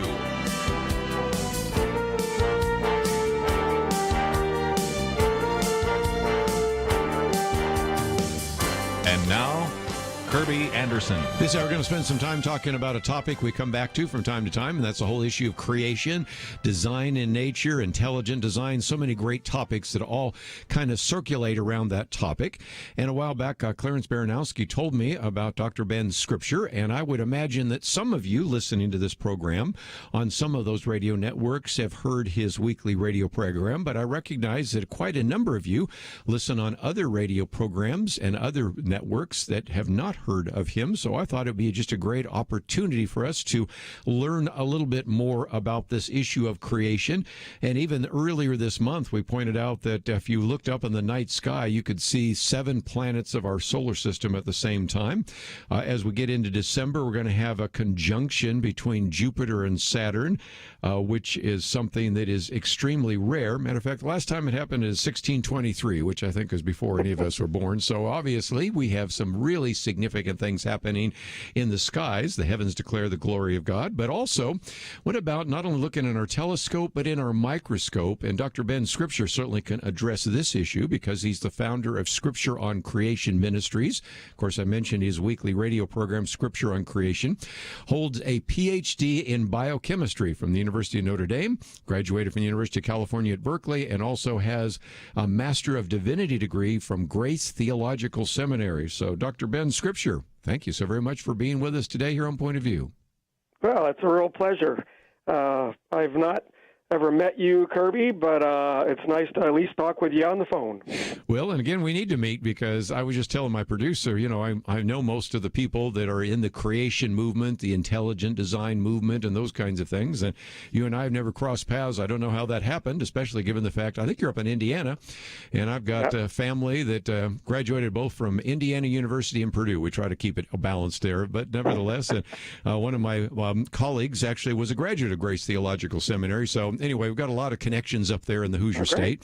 But let's, if we can, get to know you for just a minute, because, again, one of the things that's so striking is that the more we learn, whether it's in the large dimensions of space with the fine-tuning of the universe, or in the small dimensions of space, we are recognizing that there is more and more evidence for design. And that's good news for those of us that are creationists, isn't there? Well, it certainly is an encouragement to our faith, whether or not we have to feel the need to be convinced through quote-unquote scientific proof or not. My position is that we really can't prove either evolution or creation, because proof requires being able to repeat it, and we can't repeat miracles, and we certainly can't repeat something that supposedly took a few billion years. So it starts with faith, but when we find evidence that supports our position to a much, much greater extent than the other, it certainly should encourage our faith and our confidence that what the Word of God tells us about creation and about the Creator just makes a lot more sense, and certainly has a lot more credibility than the kinds of explanations that the evolutionists provide. Let's, if we can, maybe talk about your background in biochemistry, because I know one of the talks that you do is the genetics of Genesis. Mm-hmm. And there is a pretty good amount of evidence now that when we get down to the structure of the cell, we recognize that there's a lot more design than, say, any evolutionist or even Charles Darwin would have ever imagined. And as we've sort of opened up this black box, we've looked at the cells, that is a case. And then also even genetics. I learned that when I was in graduate school, that even as evolutionists would try to teach us evolution, they would use words that implied intelligence, like they talk about a genetic code. Well, who's the code giver? They would talk about RNA or DNA transcribed or translated. Those are kind of intelligent terms, and it illustrates that even when you try to say that everything is a result of chance, you just can't go very far down that road, because the more we know about science, the more we recognize that it just couldn't have happened by chance, could it? No, it can't, at least from anything that we've ever observed. It's sort of interesting. The scientific method requires the ability to repeat something, to observe and disprove things. We can't do that with deep time and long-term evolution. Certainly short-term evolution, I guess we might call it, or I like to call it the adaptation of the kinds. We observe that all the time, but that's a far cry from macroevolution, where you've got, for example, the fins on a fish evolving into legs. These major changes that evolution requires, and yet has no explanation for how they could occur, except generally, well, they must have, because there's no other explanation. That meaning that, well, you're not allowed to accept something supernatural. Well, again, that's a position of faith, and I find that it makes much more observational sense to recognize the complexity that we see in the world around us required a designer than chance could have produced it. So, especially in the area of genetics, Kerby, you mentioned studying genetics and what we're learning in that field especially. That's the field that I did a lot of research in, and even since my PhD work, we have learned so much more, especially in mitochondrial DNA research, that continually verifies what we would expect to see given the biblical narrative, rather than the neo-Darwinian explanation of mutations resulting in new genes and new proteins and new abilities in organisms. So, my approach is, the more science, the better the more we learn from scientific research, the better. It's certainly no threat to the Bible. It continues to verify the Bible. And again, if we were learning more about science and it made the Bible or the idea of creation and design look less likely, that would be one thing. But if nothing else, they seem to be converging in some striking ways.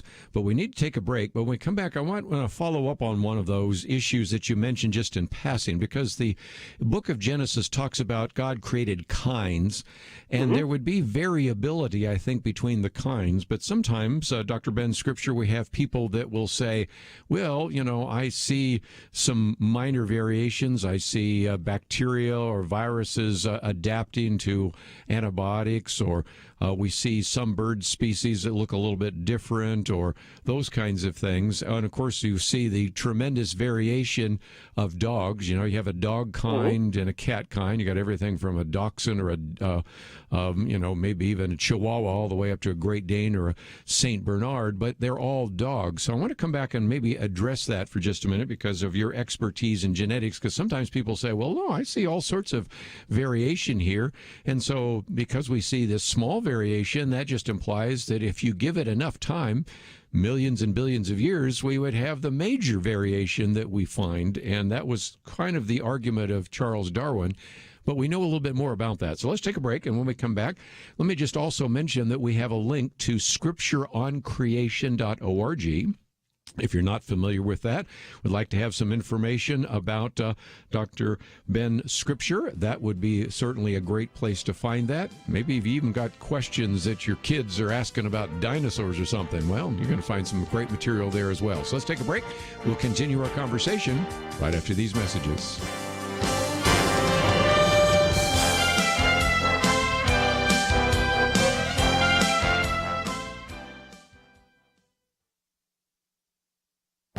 This is Viewpoints with Kerby Anderson. Over Over the last few weeks, I've been struck by how many journalists and broadcasters are using the catchphrase without evidence. One headline, for example, said Trump, without evidence, makes vote fraud claims. No matter how many vote fraud stories were published or affidavits were signed, any claim of voter fraud by the president or by his campaign were always modified with the phrase without evidence. This has been going on for some time. 2 months ago, an article by the NPR public editor discussed the growing use of the without evidence catchphrase even in their news organization. Take the story about the teenager who shot back at rioters in Kenosha, Wisconsin. The lead in the NPR story read, Trump claimed without evidence that it appeared the gunman was acting in self-defense. Now, I think that any fair-minded person would conclude that the president was offering an opinion based upon what he observed in the videos. It isn't that he had no evidence, but that the NPR writer disagreed with his opinion. But having a different perspective is not the same thing as saying the opposite opinion has no evidence. Another NPR story noted that Trump has said, without evidence, that voting by mail is more vulnerable to fraud. The evidence for that can be found in books by, say, John Fund and Hans von Spakovsky, along with major academic studies. So is there ever a time when the phrase without evidence is appropriate? Well, here's an example. Alexandria Ocasio-Cortez says without evidence that the world is going to end in 12 years if we don't address climate change. I sincerely doubt any journalist would dare write such a sentence. That is why these journalists need to trash the without evidence catchphrase. I'm Kerby Anderson, and that's my point of view. For a free copy of Kerby's booklet, A Biblical View on Anti-Semitism, go to viewpoints.info/antisemitism. Viewpoints.info/antisemitism.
You're listening to Point of View, your listener-supported source for truth. Please stay with us for a little bit longer. Dr. Ben Scripture, and if you'd like to join the conversation, that number is 1-800-351-1212, 1-800-351-1212.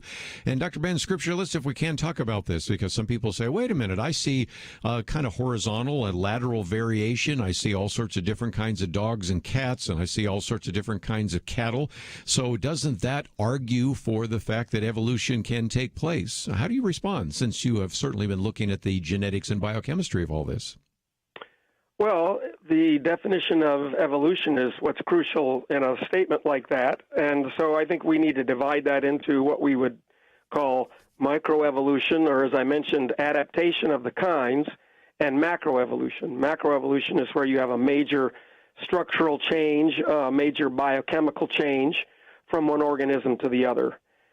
The idea that organisms don't change is ridiculous. I mean, obviously they change. You mentioned lots of small variations within birds.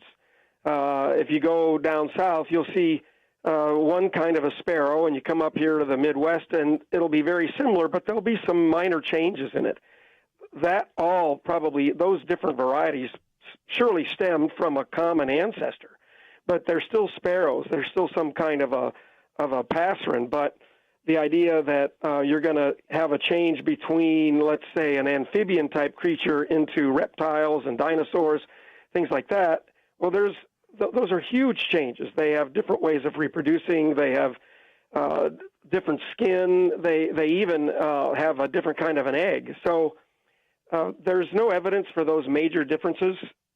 The kind that the Bible talks about God creating, he even said, be fruitful and multiply and fill the earth. And so as a part of what we would call speciation. That's a biological term.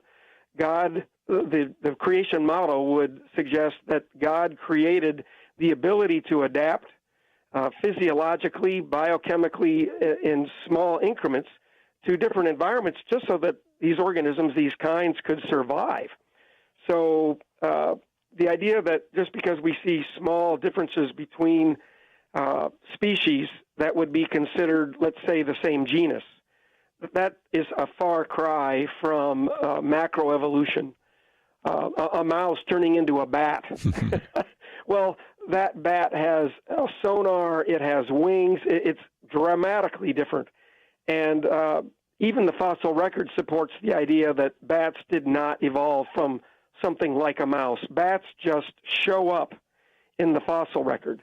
So these are areas where Darwin felt like, well, surely we'll find evidence to show these incremental transitional forms over time, but we haven't found them. In fact, the fossil record demonstrates that these major differences in kinds just show up in the fossil record. So I would just say that that is a part of the magnificent ability that God created into the genetic information when he created those kinds, so that they wouldn't go extinct when the environments, or when they would go into different environments, would change. And you talked about something else in terms of the fossil record, because you have two things. Number one, you have abrupt appearance. And I know when I've taught on this issue of creation at various Bible schools, I'll show them pictures of the first porpoise found in the fossil record, the first whale found in the fossil record, the first bat found in the fossil record, whatever it might be, and they just fully formed. You don't see any transition form. But then the second is stasis, which is kind of a complex word for saying what you see in the fossil record is exactly what you see today, horseshoe crab or a variety of other fossils that you find in the fossil record. The first shrimp found in the fossil record, they look like the kind of shrimp you're going to find at your seafood place. So that's the kind of thing that you would predict if you were a creationist, not if you were an evolutionist. True? That's right. The idea of stasis is really important, because the famous zoologist and evolutionist Stephen Jay Gould, he passed away years ago, actually addressed the idea of stasis and the idea of fully formed organisms without transitional forms showing up in the fossil record with an hypothesis called punctuated equilibrium. Yeah. And that was completely devised by him and others because of the fossil record. It didn't show the transitional forms. And punctuated equilibrium basically proposed that there would be a long period of equilibrium, or stasis, as you've used that word, and then rapidly, suddenly, something would happen on Earth, and a whole bunch of mutations would occur, wiping out most everything, but a few organisms would have a bunch of mutations that were suddenly producing complete new structures that enabled them to survive these dramatically new conditions. And voila, for example, you would go from a mouse to a bat. You would go from a fish to a lizard, things like this. Well, punctuated equilibrium has now virtually been abandoned. I mean, it's still thrown around there as, this could happen. But it's been virtually abandoned by evolutionists because we're finding that it doesn't explain the new structures at the molecular level, at the genetic level. So, there's always and this is the nature of science, I'm not criticizing it, to come up with new explanations. But every time a new explanation on the evolutionary front is proposed, after a little more research, then we find that, that didn't work. But it is amazing how long those explanations still are found in textbooks. They still float around, even though they've been abandoned by even the evolutionary community at large. Yeah, and we've talked about that before, the icons of evolution and even the book Zombie Science and all that, because these just never die. We know a lot of them are actually been disproved. Some were fraudulent, like Haeckel's embryos and things like that. And so many of these are still in the textbooks. And I even say to my evolutionary friends, you really should not support the fact that some of these false ideas are in the textbooks. Your tax dollars are being funded and being used to fund these textbooks that have errors in them as well. But just before we run out of time, I wanted to spend just a few minutes talking about what people can find on your website, scriptureoncreation.org, because there's a couple of great resources. First of all, they can find your radio program, the podcast.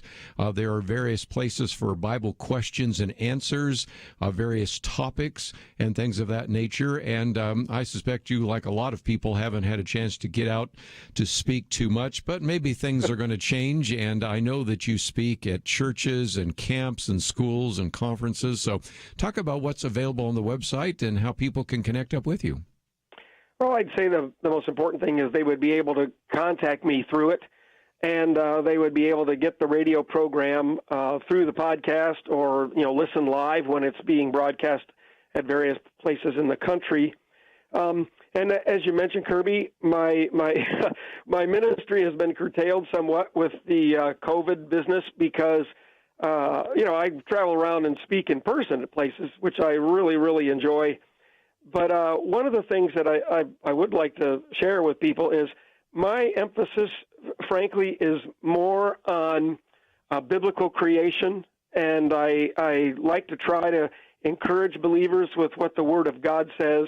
And then I guess the way I explain it is I use the scientific information that's available almost as illustrations of the truthfulness and the trustworthiness of the Bible. So my major emphasis is glorifying God, and surely nature and creation is a demonstration of God's glory, just as God's Word reveals God's glory. So what I tend to do is go through biblical passages, whether it's Genesis, Isaiah, Job, which has so much information about creation in it, and then bring the scientific information that we know, that we have before us, as illustrations of the truth of God's Word. And I find this to be just extremely encouraging to the believers. And when unbelievers or skeptics, which I surely was one in my past, hear these things, hopefully it gives them some meat to eat, to ponder, to challenge some of the things that they've been taught that perhaps they just accepted, without question, because, well, all those scientists couldn't be wrong, could they? Well, frankly, yes, they could. But on the other hand, it's not all scientists. A growing number of scientists are beginning to question neo-Darwinianism. And I'm not claiming that they're jumping onto creation, but they truly are coming to a position of recognizing that Darwinism does not explain so much of what is being proposed by the theory of evolution. Very good. Well, again, we have all that link on our website, scriptureoncreation.org. Let's take a break, and when we come back, we'll talk with Dr. Alveda King. All that coming up right after these important messages.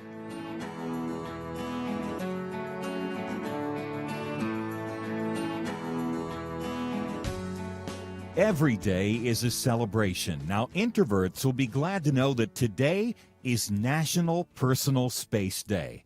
Now, of course, with social distancing, that means we've been thinking of personal space all year. But tomorrow is the big one, the National Day of Giving, or Giving Tuesday. I don't have to tell you that 2020 was full of challenges, but every challenge is an opportunity. Point of View Radio helps make sense of the turbulent times in which we live, an era when media bias and censorship has often left us wondering who and what to believe. That's why more people are turning to Point of View as a source of information they can believe and depend on. Show how thankful you are for Point of View by joining the celebration. Giving Tuesday. It's tomorrow. But if you want to get a jump on things, we don't mind. Visit pointofview.net/donate or call 1-800-347-5151. Keep the impact going as we head toward 2021. Pointofview.net/donate and 800-347-5151.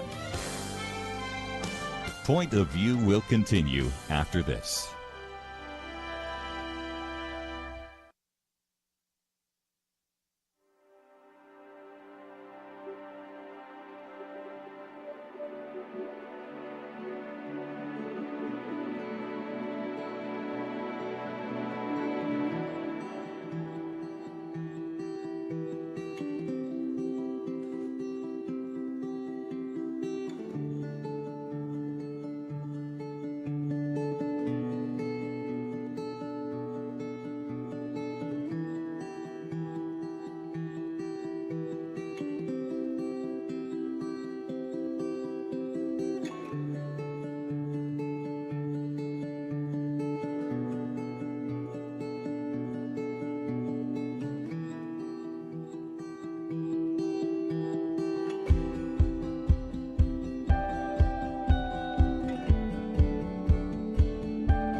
You are listening to Point of View.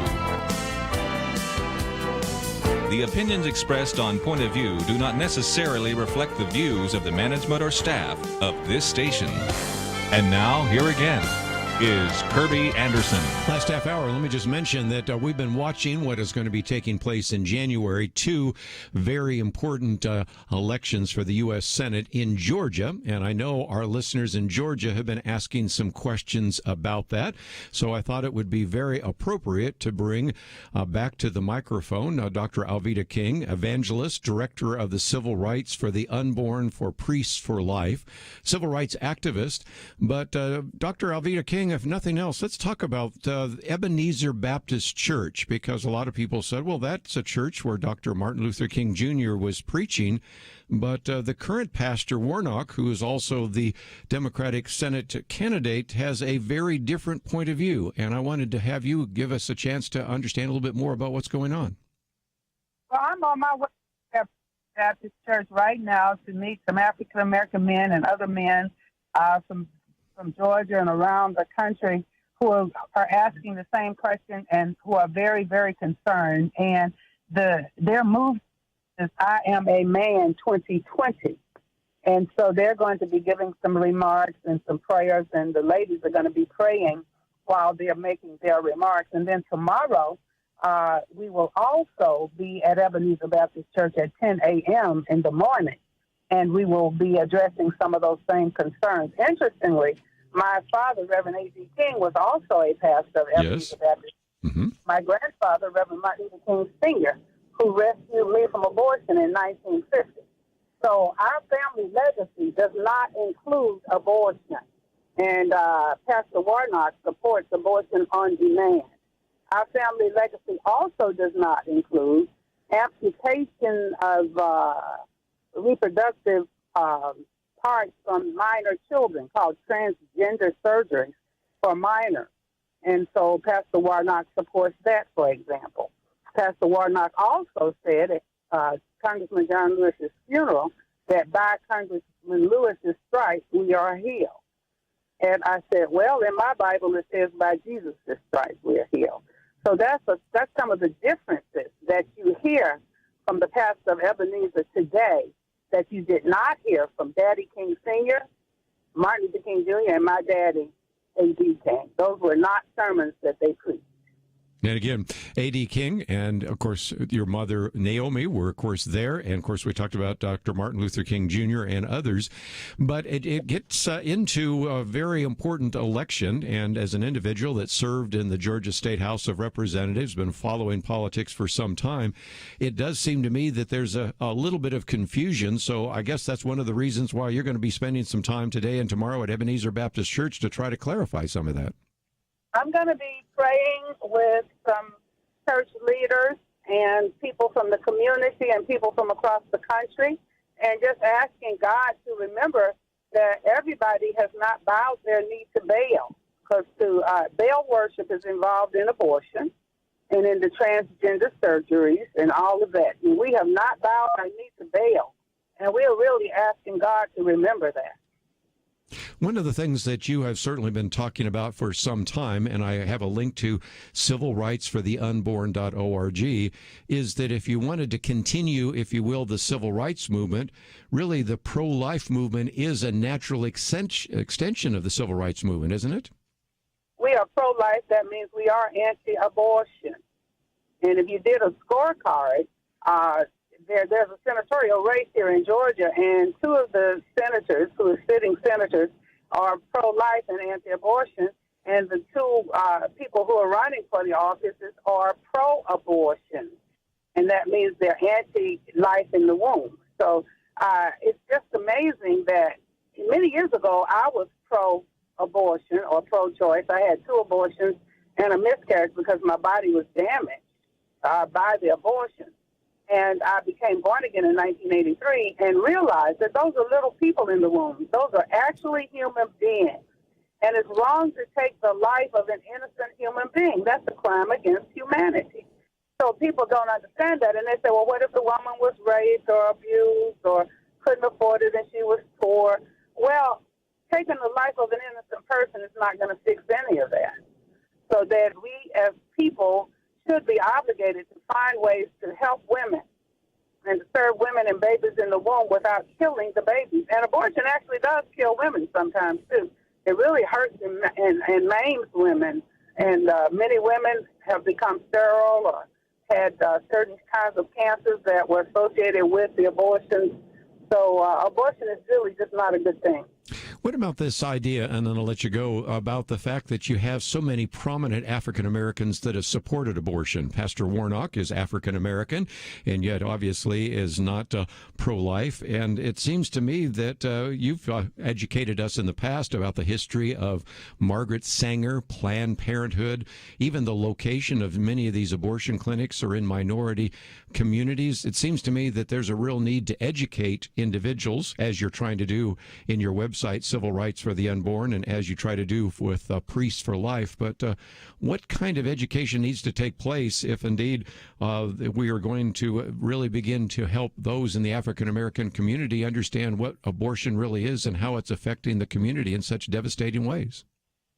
People have to understand that abortion is racist. It targets the weakest, and that is our babies in the womb, regardless of ethnicity.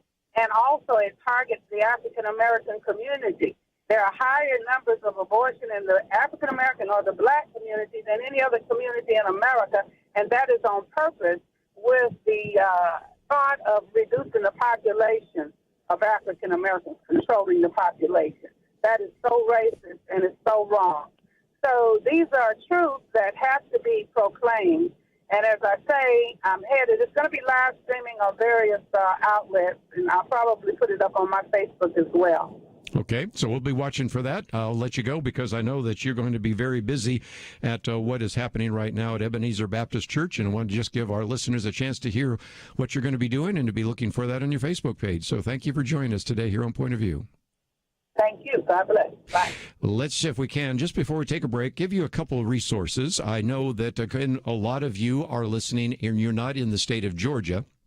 But you better pay attention because, as we pointed out before, what might be at stake is the control of the United States Senate, because you have two of these particular U.S. Senate races that went to a runoff. It is amazing how long we have to wait to see how that is resolved. Those don't happen until January 5th.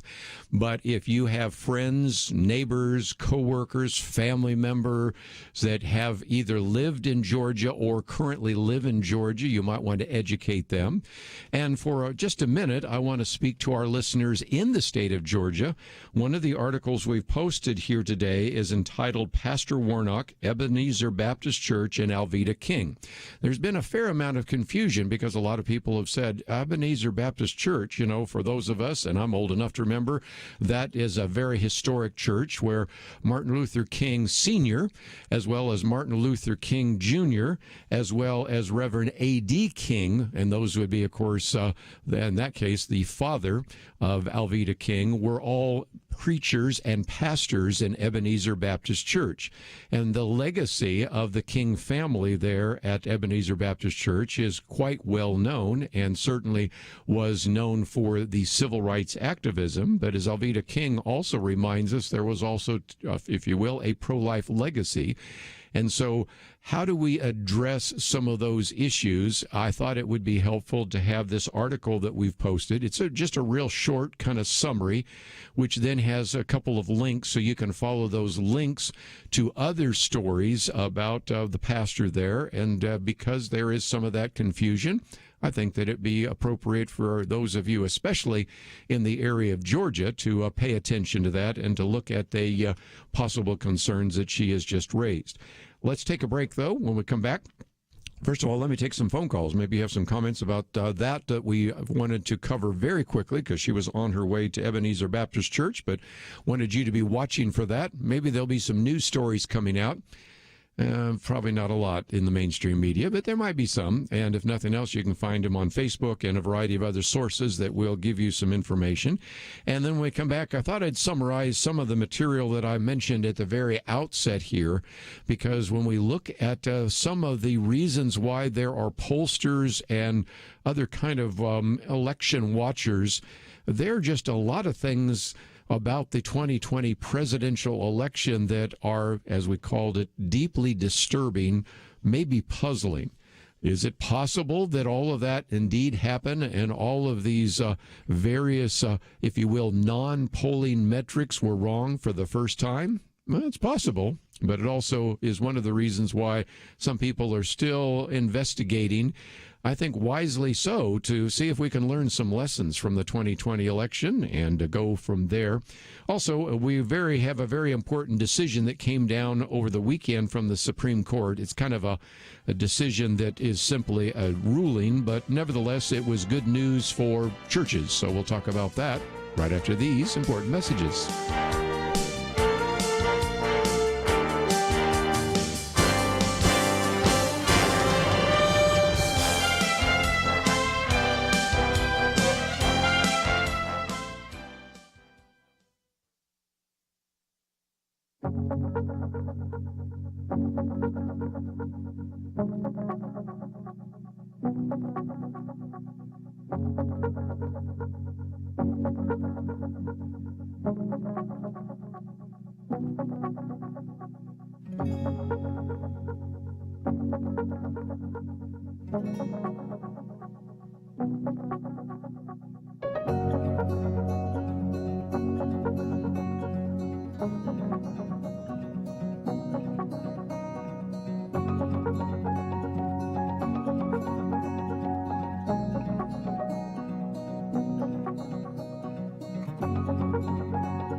Now, back to Point of View, your listener-supported source for truth. Back for a few more minutes, let me just real quickly mention something I will have a little more time to talk about tomorrow, in part because Doug Groteis, who is a professor at Denver Seminary, had to cancel. The reason he had to cancel is he realized, oh, wait a minute, I'm teaching a class at that hour. He's a good friend, so I might give him a little bit of bad time about absent-minded professors. So anyway, we're going to move his interview to Thursday, so it gives me a fairly significant amount of time tomorrow to address this issue in more detail. But I thought I'd just mention real quickly that over the weekend, the Supreme Court once again got it right, and they protected religious liberty.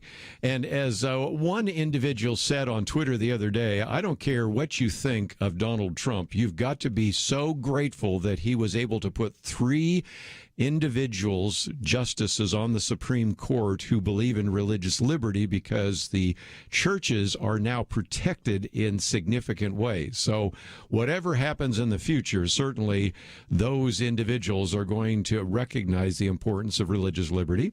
The editors of National Review put it this way: Andrew Cuomo thinks he can limit the capacity of churches and synagogues to 10 people, while other essential activities face no limit at all. Supreme Court rightly disagrees.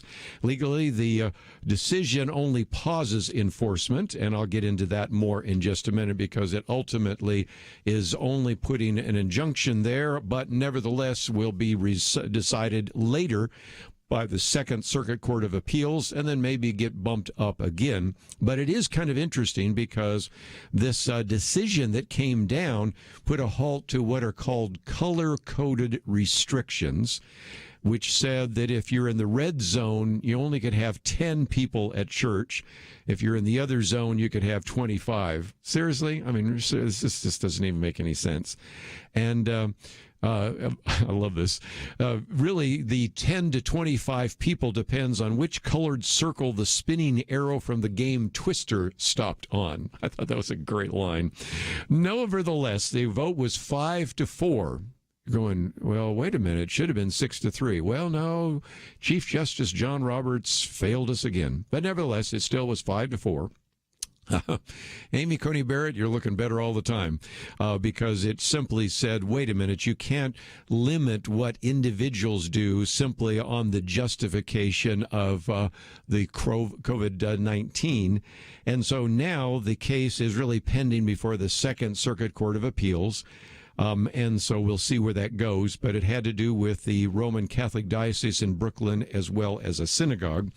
To give you a flavor of that, I'll just read one of these, and I may get into some of this tomorrow because it goes back to one of the cases out of California, the South Bay United Pentecostal Church versus Newsom. So I won't go into all the details. But I do have to love that Justice Neil Gorsuch, who was put on the court by President Donald Trump, he said, so at least according to the governor, it may be unsafe to go to a church, but it's always fine to pick up another bottle of wine, shop for a new bike, or spend the afternoon exploring your digital points and meridians. Who knew public health could so perfectly align with secular convenience? This obviously discriminates against religion. I'll give you some more of the quotes tomorrow, but I just wanted, before the day was over, to say that we have another victory for religious liberty. And, oh, by the way, who filed the friend to court brief? Oh, that would be Kelly Shackelford and First Liberty. So those are some important issues to pay attention to. But just before we end today, I might even post this article tomorrow by Patrick Basham, because he really spends some time pointing out that there are some interesting anomalies in the presidential election.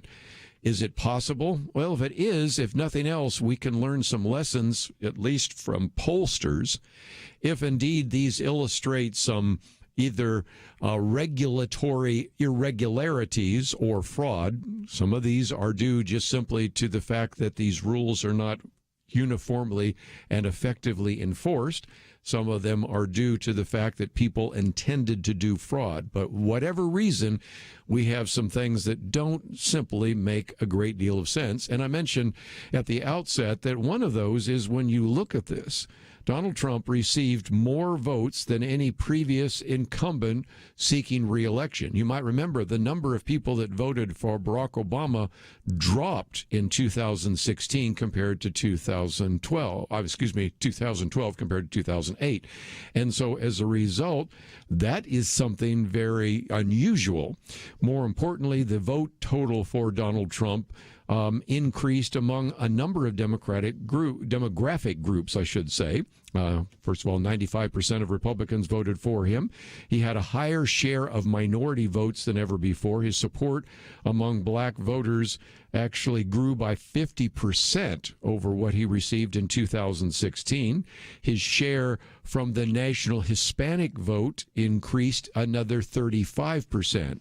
Now, again, those are indications that certainly more people voted, but also more people voted for him. But the one that I think is the most troubling is the fact that these polls were wrong. apparently, and they were wrong. And the way in which sometimes you can check how good or bad the national polls are is to compare them to what are called non-polling metrics. And I gave you the list the other day. It's, party registrations, the primary votes, the candidate enthusiasm, which for Donald Trump was through the roof, social media followings, broadcast and digital media ratings, online searches, the number of especially small donors, and the number of individuals betting on each candidate. Now, those non-polling metrics oftentimes are used to, if you will, wonder whether or not the polling that has been done is effective, because these non-polling metrics have never been wrong until this year. So when you deal with polls, they've been about 80% effective, but they were pretty wrong in the last two presidential elections.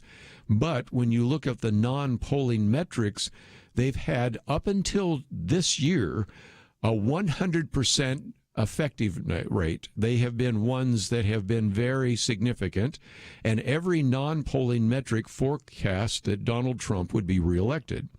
So for Trump to lose this election, not only would one of these metrics have to be wrong, but all of them would have to be wrong, which is theoretically possible, but extremely unlikely.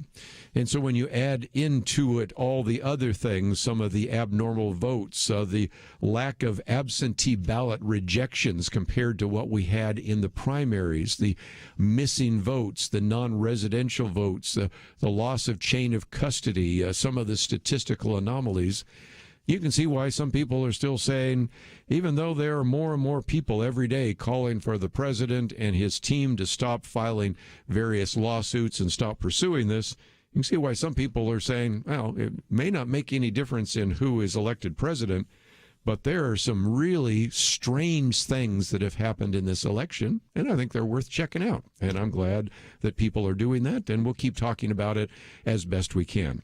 If you find yourself saying, I'd like to get some more information about some of the things you've been covering today, well, all you need to do is go to our website. It's pointofview.net. We've posted 3 very good articles. We've got links to the various individuals we've interviewed. And my Viewpoints commentary today is the catchphrase, without evidence. You've heard me say this before, that even NPR began to get a little concerned that some of the reporters a couple of months ago were constantly using the phrase without evidence.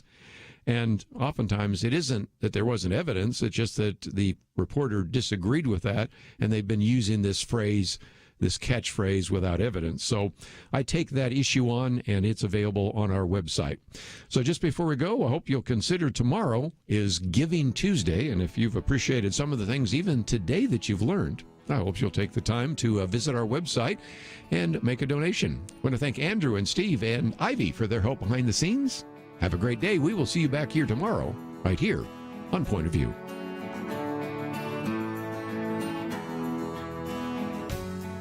Every day is a celebration. Now, introverts will be glad to know that today is National Personal Space Day. Now, of course, with social distancing, that means we've been thinking of personal space all year. But tomorrow is the big one, the National Day of Giving, or Giving Tuesday. I don't have to tell you that 2020 was full of challenges, but every challenge is an opportunity. Point of View Radio helps make sense of the turbulent times in which we live, an era when media bias and censorship has often left us wondering who and what to believe. That's why more people are turning to Point of View as a source of information they can believe and depend on. Show how thankful you are for Point of View by joining the celebration. Giving Tuesday. It's tomorrow. But if you want to get a jump on things, we don't mind. Visit pointofview.net/donate or call 1-800-347-5151. Keep the impact going as we head toward 2021. Pointofview.net/donate and 800-347-5151. Point of View is produced by Point of View Ministries.